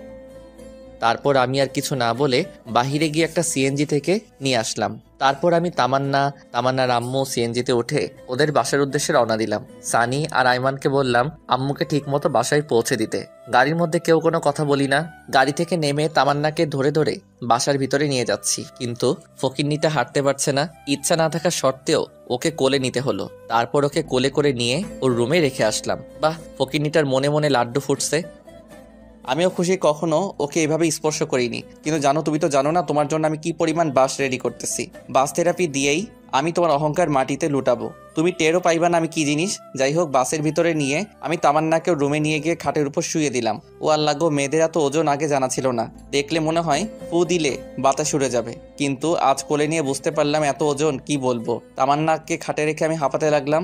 আমার এমন অবস্থা দেখে তামান্না হাসতে লাগলো। যাই হোক, ওকে বাসায় রেখে আমি চলে আসতে লাগলাম। এমন সময় পিছন থেকে ডাক দিয়ে তামান্না বলল, শিহাব, জি কিছু বলবেন? বলছি আমি আজকে না গেলে হয় না? না, আমাকে বাসায় যেতেই হবে, অফিস থেকে আসছি, এখনো ড্রেস চেঞ্জ করিনি। আচ্ছা, তো কিছু খাইছো কি? না, খাবার সময় পাইনি, বাসায় গিয়ে খাবো। এখান থেকে খেয়ে যাও। No thanks. আর কিছু না বলে সোজা হাঁটা দিলাম। তামান্নার আম্মু অনেকবার করলো থেকে যেতে, কিন্তু আমি না করে দিয়ে বিদায় নিয়ে বাড়িতে চলে আসলো। তারপর বাসায় এসে ফ্রেশ হয়ে নাস্তা করে শুয়ে পড়লাম। এভাবে আরো কিছুদিন কেটে গেল। এর মধ্যে আমি আর তামান্নার সাথে কোনো যোগাযোগ করিনি। মাঝে মাঝে তামান্না আমাকে কল দিত, কিন্তু আমি ধরতাম না। কিছুদিন পর সকালবেলা হঠাৎ অফিসে যাওয়ার জন্য রেডি হচ্ছি, এমন সময় আম্মু এসে বলল, কি রে, অফিসে যাচ্ছিস? হ্যাঁ, কিছু বলবে? তোর অফিস কয়টায় ছুটি? বিকাল 4টায়, তবে কাজের চাপ বেশি হলে দেরি হতে পারে। না, বলছিলাম যে অনেক দিন হলো মেয়েটাকে দেখি না, যদি অফিস শেষে তামান্নাকে বাড়ি নিয়ে আসতি। সরি আম্মু, আমি পারবো না। যার আসার সে নিজেই আসবে। এটা কেমন কথা? একটা মেয়ে একা একা কি করে আসবে? যেভাবে খুশি সেভাবে আসবে। আমি কিছু জানি না। যদি তোমার এতই দেখতে ইচ্ছে করে তাহলে তুমি গিয়ে নিয়ে আসো। যা, তোরা না লাগবে না, আমার মেয়েকে আমি নিয়ে আসবো। তোমার যা ইচ্ছে তাই করো, আমার কি। আর কিছু না বলে বাসা থেকে বেরিয়ে গেলাম। এরপর একটা সিএনজি নিয়ে সোজা অফিসে গেলাম। বিকালে অফিস শেষ করে বন্ধুদের সাথে আড্ডা দিয়ে বেশ রাত করে বাসায় ফিরলাম। বাসায় এসে দেখি তামান্না চলে এসেছে। আমি কিছু না বলে ফ্রেশ হয়ে রুমে গিয়ে শুয়ে পড়লাম। একটু পর তামান্না এসে বলল, শিহাব, তুমি আমাকে ভুলেই গেছো। একটাবার খবর নাও না আমি কেমন আছি, কি করছি। মনে রাখার জন্য কি কোনো চুক্তিপত্র হয়েছে নাকি যে আপনাকে মনে রাখতে হবে? আচ্ছা বাদ দাও, খাবার রেডি, খেতে এসো। আমি খাবো না, বাইরে থেকে খেয়ে আসছি, আপনারা খেয়ে নিন। তাহলে আর কিছু না বলে রুম থেকে চলে গেল। আমি রুমে শুয়ে শুয়ে ফেসবুকিং করছি। একটু পর তামান্না আসলো। দেখে মনে হয় খাওয়া দাওয়া শেষ করে আসলো। রুমে এসে আমার সামনে বারবার হাঁটাহাঁটি করছে, তাই দেখে আমি ওকে বললাম, আপনি এখানে কেন এসেছেন? মানে আপনি এই বাসায় কেন এসেছেন? আপনার চাওয়া পাওয়া তো আমি পূরণ করে দিয়েছি, আবার কি? তুমি এভাবে কথা বলছো কেন? বললাম তো আগের ঘটনার জন্য আমি সরি। এসব বলে লাভ নাই। আপনি ডিভোর্স চাইছেন, আমি ডিভোর্স দিয়ে দিছি। এখন থেকে আপনি আপনার মতো আর আমি আমার মতো। আমি এসব মানি না। আমি আম্মুকে ছাড়া থাকতে পারবো না। আম্মু যেদিন নিজে আমাকে বাড়ি থেকে বের করে দিবে আমি সেদিন চলে যাব। আমি আর কিছু না বলে শুয়ে শুয়ে মোবাইল চালাচ্ছি। একটু পর তামান্না এসে বিছানায় উঠতে লাগলো। আমি তা দেখে ওকে বললাম, এই কি করছেন আপনি? কেন, ঘুমাবো না নাকি? ঘুমাবেন ঠিক আছে, কিন্তু খাটে কি? আপনি মনে হয় ভুলে গেছেন এটা আমার রুম, আমার খাট, তাই আপনি আমার খাটে ঘুমাতে পারবেন না। তো কোথায় ঘুমাবো? যেখানে খুশি ঘুমাও, কিন্তু বিছানায় ঘুমাতে পারবেন না। তাহলে আমি একটা বালিশ তামান্নার হাতে দিলাম। তামান্না বালিশটা নিয়ে সোফায় গিয়ে শুয়ে পড়লো। এখন দেখো কেমন লাগে সোফায় ঘুমাতে। আমাকে অনেক জ্বালাইছো, এখন তুমি একটু ফল ভোগ করো। আমি আর কিছু না বলে পাশ কাটিয়ে শুয়ে পড়লাম। মাঝরাতে কিছু একটা শব্দে ঘুমটা ভেঙে গেল। ঘুম ভাঙতেই তাকিয়ে দেখি তামান্না নাক টেনে কান্না করছে। তাই নাকি? আমি বললাম, এ আপনার সমস্যা কি? এসব ন্যাকা কান্না মানে কি? তোমার এত কিছু জানতে হবে না। আমার জানার কোনো প্রয়োজন নাই। আপনি অন্য কোথাও গিয়ে কাঁদেন, এখানে না। সকালে আমার অফিস আসছে, ঘুমাতে হবে। আমার ঘুমের ডিস্টার্ব হচ্ছে। আমি বারণ করে পরে তামান্না কান্না করেই যাচ্ছে। আর একবার ন্যাকা কান্না করলে কিন্তু একটা লাথি দিয়ে সোফা থেকে ফেলে দেব। যত সব আজাইরা। তামান্না আর কিছু না বলে ওয়াশরুমের দিকে চলে গেল। আমিও মনে মনে বলছি, এবার ঠেলা সামলাও জানো, আমিও অনেক কষ্ট পাইছি তোমার আচরণে। এখন দেখো কষ্ট পাইতে কেমন লাগে। এসব ভাবতে ভাবতে কখন যে ঘুমিয়ে গেছি মনে নেই। সকালে ঘুম থেকে উঠে দেখি তামান্না আমার আগে ঘুম থেকে উঠে গেছে। তারপর আমি ঘুম থেকে উঠে ফ্রেশ হয়ে নাস্তা করে অফিসে চলে গেলাম। অফিস শেষে সানিয়া রাইমানকে কল করে পুকুর পাড়ে আসতে বললাম। আমি পুকুর পাড়ে এসে দেখি আমার আগেই ওরা এসে বসে আছে। কিরে, কি অবস্থা তোদের? বেকার মানুষের আবার অবস্থা। আমরা তো আর তোর মতো টাকা ইনকাম করতে পারছি না, বাপের টাকায় বসে বসে খাচ্ছি। আচ্ছা বাদ দে, চল ওই পাশে গিয়ে বসি। চল। তারপর ওই পাশে গিয়ে বসে কথা বলতে লাগলাম। কিরে তামান্না, কি খবর এখন? ভালোই। যাক, ভালো হলেই ভালো। কিন্তু দোস্ত, আমি একটা বিষয় কিছুতেই বুঝতে পারছি না। কি? তামান্নাকে ডিভোর্স দিলাম, সেটার কোনো খবর নাই, আবার আমার বাড়ি থেকেও যাচ্ছে না। আরে বোকা, ও যাবে কি করে? ও তো এখন তোকে ভালোবেসে ফেলেছে। আচ্ছা দোস্ত, যা হয়েছে সব ভুলে যা। এখন সবকিছু ঠিক করে নিয়ে নতুন করে জীবন শুরু কর, এটাই ভালো হবে। আরে না না, তাও আরো কিছু শাস্তি দিতেই হবে। এই শিয়াব শোন। চল। তামান্না তোকে কলেজের সবার সামনে অপমান করেছে না? তুইও কি ওকে কলেজের সবার সামনে অপমান করবি? সেটা কি করে? আচ্ছা তাহলে শোন। ও মাই গুডনেস, সানি এত বড় একটা প্ল্যান, বল কি বলবো। আমি তো এটা কখনো ভাবিনি। কি আপনারা কিছু বুঝতে পারছেন না তাই তো? গল্প পড়তে থাকুন, সবকিছু বুঝতে পারবেন। তারপর সানিকে বললাম, দূর বেটা, এভাবে অপমান করা ঠিক হবে না। যতই হোক সে আমার স্ত্রী। আরে বেটা, সমস্যা নাই, এখন একটু শাস্তি দে, পরে একটু বেশি করে আদর করে দিস, তাহলেই হয়ে যাবে। আর আমি তুই আর ভালো হইলি না। আচ্ছা, কি কলেজে যাবি নাকি অফিসে যাবি, কোনটা? দুটোই, অফিসও করব আবার কলেজও করব। বসকে বললেই ছুটি দিয়ে দিবে। আচ্ছা, তাহলে তো তোর আর কোনো সমস্যা নাই। এরপর আরো কিছুক্ষণ সবাই মিলে বসে আড্ডা দিলাম। তারপর আমি বাসায় ফিরলাম। বাসায় ফিরে ফ্রেশ হয়ে নাস্তা করে সানির প্ল্যান অনুযায়ী মোবাইলটা সাইলেন্ট করে কানে ধরে কথা বলার অভিনয় করতে লাগলাম। পাশেই তামান্না ছিল। মানুষ প্রেম করে যেমন রোমান্টিক কথা বলে, আমি তেমনই রোমান্টিক কথা বলছি। এসব দেখে রেগে ফুলতে লাগলো। আমি আরো জোরে জোরে হেসে কথা বলতে লাগলাম। অনেকক্ষণ বক বক করার পর ফোনটা রেখে দিলাম। আসলে কোনোদিন প্রেম করিনি তো, তাই বেশি কথা বলতে পারলাম না। আমি তামান্নাকে দেখিয়ে ফোনে একটা কিস দিলাম। তামান্না এসে আমার সামনে দাঁড়ালো।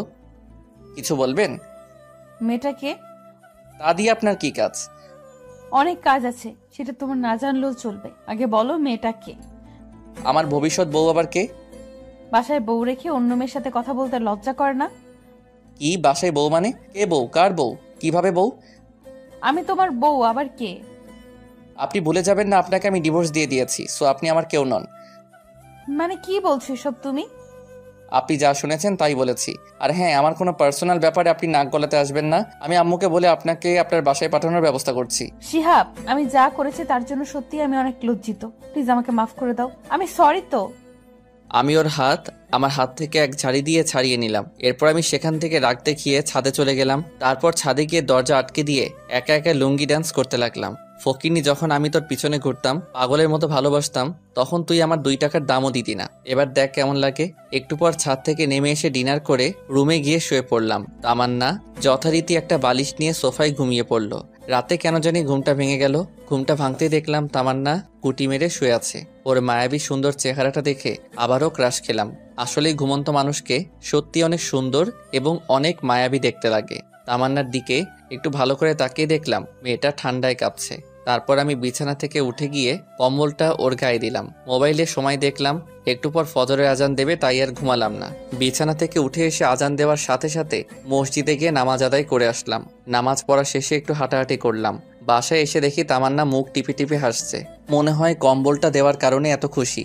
বালিকা এত খুশি হওয়ার কিছু নাই, একটু অপেক্ষা করো আর দেখতে থাকো শিহাব কি জিনিস। তুমি আমাকে যে কষ্ট দিয়েছো তা সুদে আসলে পরিশোধ করে নেব। সকালে নাস্তা করে রুমে এসে মোবাইল টিপতেছি, এমন সময় আম্মু এসে বলল, কি রে, আজকে অফিসে যাবি না? না আম্মু, আজকে ছুটি নিয়েছি। কেন রে, শরীর খারাপ নাকি? না আম্মু, অনেকদিন হলো কলেজে যাইনি, তাই ভাবছি আজকে কলেজে যাব। আর কলেজে একটু কাজও আছে।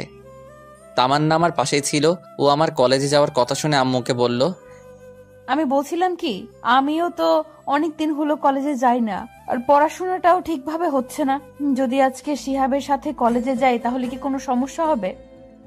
আরে আমার আবার কি সমস্যা হবে, তোরা দুজন কলেজে যাবি, যা। ধন্যবাদ আম্মু। এই শিহাব, হ্যাঁ আম্মু বলো। বলছি তুই তামান্নাকে সাথে নিয়ে কলেজে যা। আমি পারবো না। পারবি না কেন? যে যার মতো কলেজে যাবে, আমি কাউকে নিয়ে যেতে পারবো না। এটা কেমন কথা? মেয়েটা একা একা কি করে কলেজে যাবে? যার যেভাবে খুশি যাক, আমি কাউকে নিয়ে যেতে পারবো না। আমি আম্মুকে আর কিছু বলতে না দিয়ে সোজা রুমে চলে আসলাম। রুমে এসে রেডি হয়ে তামান্নার আগেই কলেজে চলে গেলাম। আমি, সানি, আইমান আর ইতু একসাথে বসে আছি। তামান্নাকে আসতে দেখে সানি বলল, এ মামা, ও আসছে, শুরু করে দে। কে আসছে? আরে শালা, তোর বউ আসছে, প্ল্যান অনুযায়ী কাজ শুরু করে দে।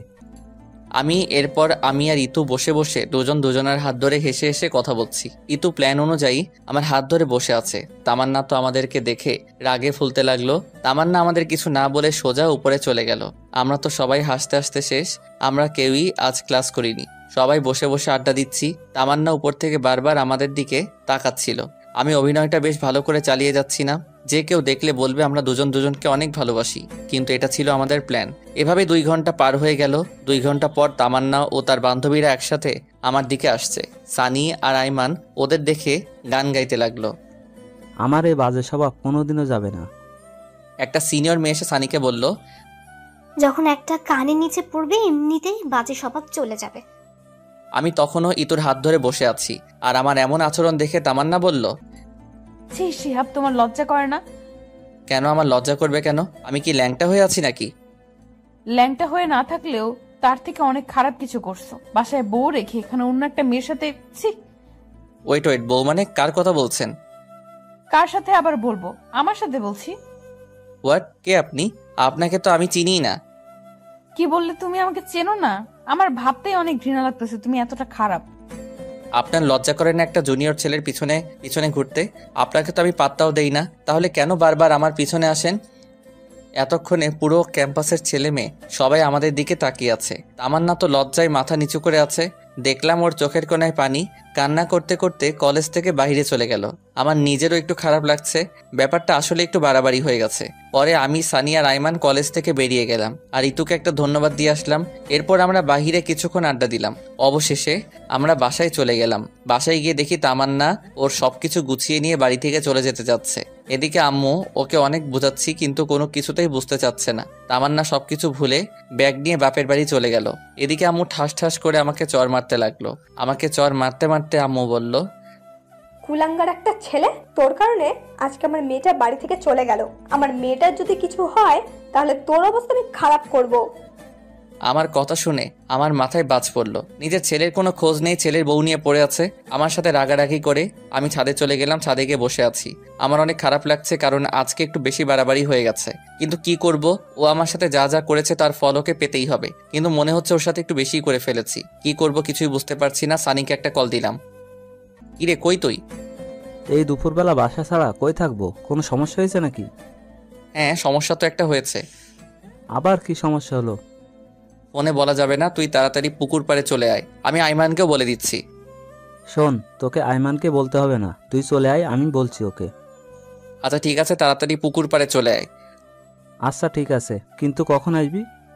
আসরের নামাজ পড়ে চলে আয়। আচ্ছা ঠিক আছে। এখন ফোনটা রেখে ছাদ থেকে নিচে চলে আসি। নিচে এসে দেখি আম্মু না খেয়ে আমার জন্য টেবিলে খাবার রুমে চলে গেছে। আমি আম্মুর রুমে গিয়ে আম্মুকে বললাম, কি ব্যাপার, আম্মু খাবে না? তোর খাবার তুই খা, আমি আমার মেয়েকে ছাড়া খাবো না। এই মহা যন্ত্রণা দূর আর ভালো লাগে না। এই বলে আমি আম্মুর রুম থেকে বেরিয়ে আসলাম। আমিও কিছু খেলাম না, না খেয়ে রুমে গিয়ে ঘুমানোর চেষ্টা করছি, কিন্তু ঘুম আসছে না। পরে উঠে বাইরে চলে গেলাম। তারপর আসরের নামাজ পড়ে পুকুর পাড়ে চলে গেলাম। সেখানে গিয়ে দেখি সানিয়া আর আইমান পুকুর পাড়ে বসে আছে। আমি ওদের কাছে গিয়ে বললাম, কিরে তোরা আসছিস? কিন্তু তোর মোবাইল বন্ধ কেন? আমি মোবাইলটা হাতে নিয়ে দেখি মোবাইলটা বন্ধ হয়ে আছে। সরি, ফোনে চার্জ নাই। আচ্ছা বল, কি সমস্যা? এখন ওদের দুজনকে সবকিছু খুলে বললাম। আমার কথা শুনে আইমান বলল, শিহাব, আমার মনে হয় তোর এখন তামান্নাদের বাসায় যাওয়া উচিত। দূর, আমি সেখানে গিয়ে কি করব? তুই তামান্নার কাছে সবকিছুর জন্য মাপ চাইবি, আর ওকে বলবি ডিভোর্স পেপারটা নকল ছিল। কি বলিস, নকল ডিভোর্স পেপার মানে? হ্যাঁ, আমি জানতাম একদিন সবকিছু ঠিক হয়ে যাবে, তাই তোর সাথে একটু অভিনয় করছি। শালা, তোরা তো মির্জাফরের থেকে অনেক বড় প্রতারক।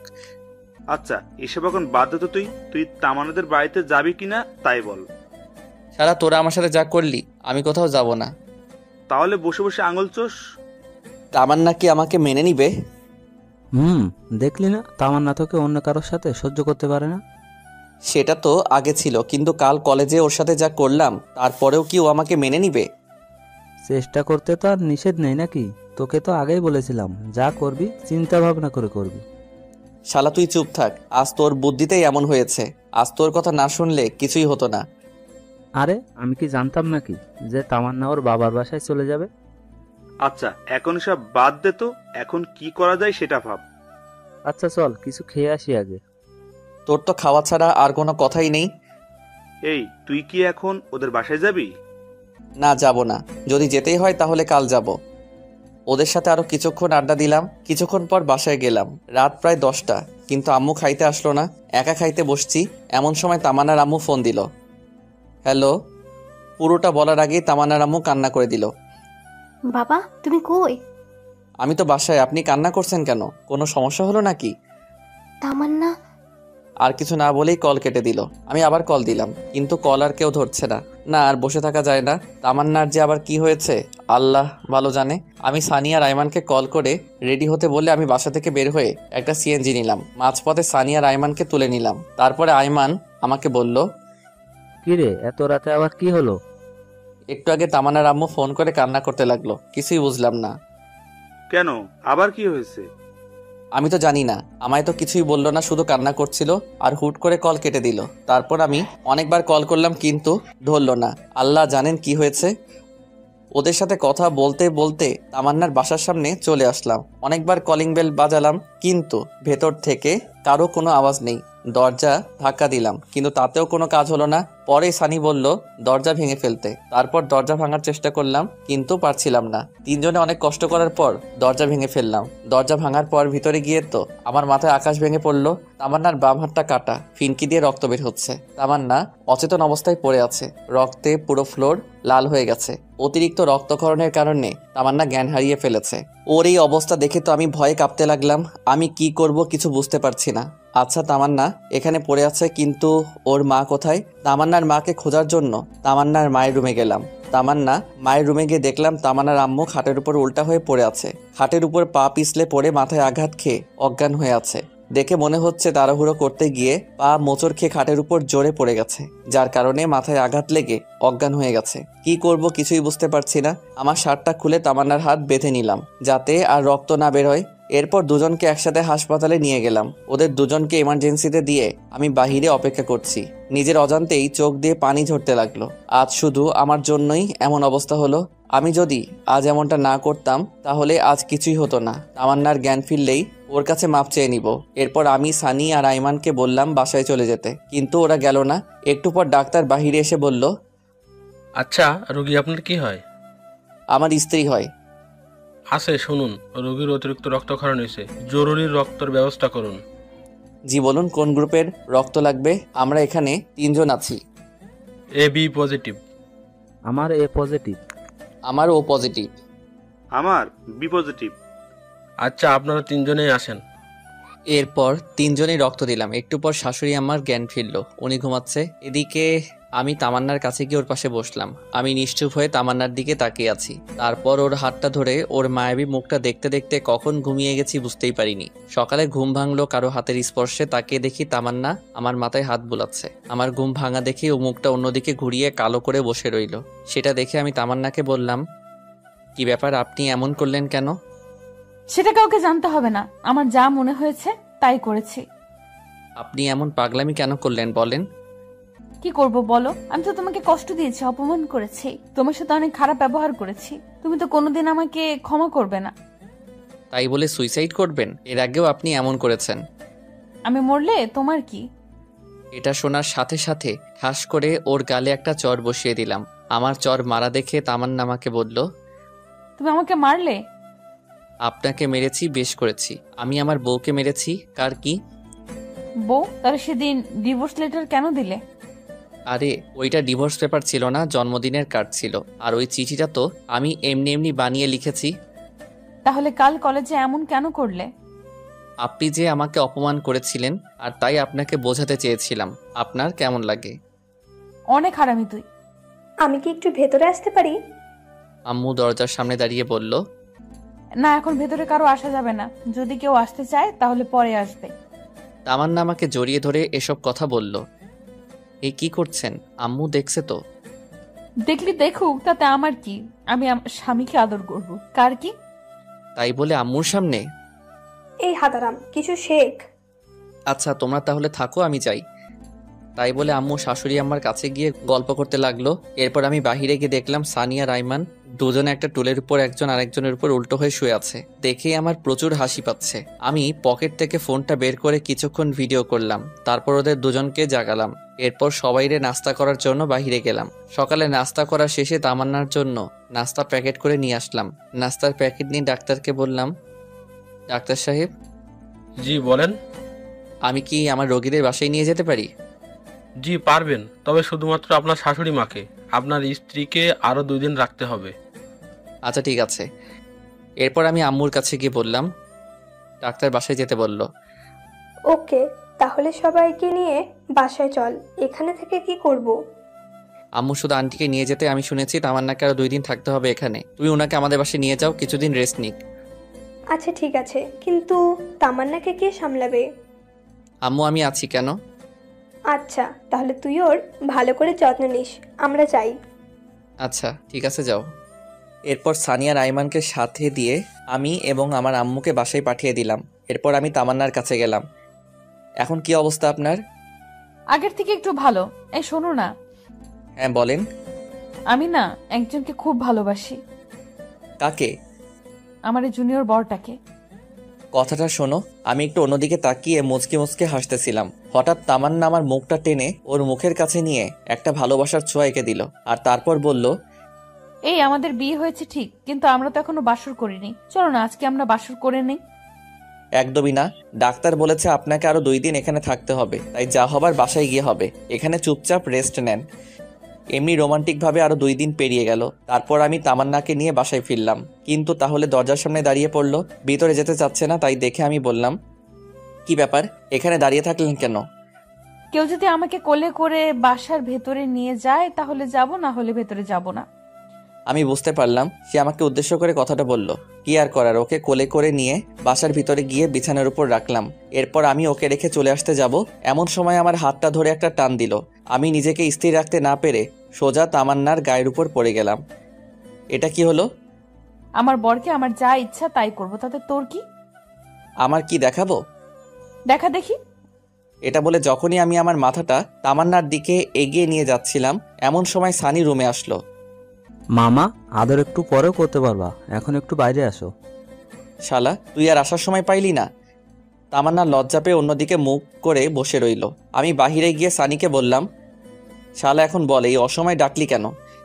তোমাকে কিছু জানতে হবে না, 5,000 টাকা দে। কিন্তু এত টাকা দিয়ে কি করবি? তোকে দিতে বলেছি, দে। এত কথা বলিস কেন? আমার কাছে তো এখন এত টাকা নাই। হাসপাতালের বিল দিয়ে সব শেষ হয়ে গেছে। আচ্ছা ঠিক আছে, তোকে দিতে হবে না, থাক আমরা যাই। আর বিকালে পুকুর পাড়ে আসিস, আড্ডা দেওয়া যাবে। আচ্ছা ঠিক আছে। এরপর সানি আর আইমান চলে গেল। এরপর আমি গোসল করে তামান্নাকে নাস্তা করিয়ে আমিও নাস্তা করে একটু রেস্ট নিলাম। বিকেলবেলা পুকুর পাড়ে চলে গেলাম। এরপর 3 জন মিলে অনেকক্ষণ আড্ডা দিলাম। অনেকক্ষণ 3 জনের ঘোরাঘুরি করলাম। রাত প্রায় 9টা। এমন সময় সানি বলল, মামা আমার যেতে হবে, একটা জরুরি কাজ আছে। আমারও কাজ আছে, আমাকেও যেতে হবে। তাই বলে ওরা 2 জন চলে গেল। এদিকে আমিও বাসায় চলে আসলাম। বাসায় এসে তামান্নার কাছে গেলাম। কি ব্যাপার, এতক্ষণ কই ছিলে? এই তো একটু বাইরে ছিলাম। কেন, আপনার কোনো সমস্যা হয়েছে কি? ওই, তুমি এখনো আমাকে আপনি করে বলছো মানে? তো কি করে বলবো? তুমি করে বলবা। আচ্ছা ঠিক আছে। আচ্ছা শোনো, আমাদের তো বাসায় হয়নি, চলো আজকে আমরা বাসর করি। কোনো আয়োজন ছাড়া বাসর করব? না থাক, কালকে সব আয়োজন করে তারপর বাসর করব। আজকে থাকো। তোমাকে বলছি মানে আজকে। এটা বলে তামান্না বিছানা থেকে উঠে আলমারি থেকে আমার জন্য একটা শেরওয়ানি বের করলো আর একটা শাড়ি বের করলো। আমাকে শেরওয়ানি দিয়ে বলল, যাও, এই শেরওয়ানিটা পরে 2 ঘন্টা পরে রুমে আসবে। 2 ঘন্টা পরে কেন? সেটা আসলেই বুঝতে পারবে, এখন যাও। আচ্ছা, এখানে পরে নেই না? তোমাকে বলছি না বাইরে যেতে। কি আর করার, ছাদে চলে গেলাম। ছাদে গিয়ে শেরওয়ানি পরে একা একা বসে আছি। কিছু ভালো লাগছে না। কি যে করব। 1 ঘন্টা 45 মিনিট হয়ে গেল, আর ভালো লাগছে না। যখনই ছাদ থেকে নামতে যাব এমন সময় সানিয়া রাইমান সামনে আসলো।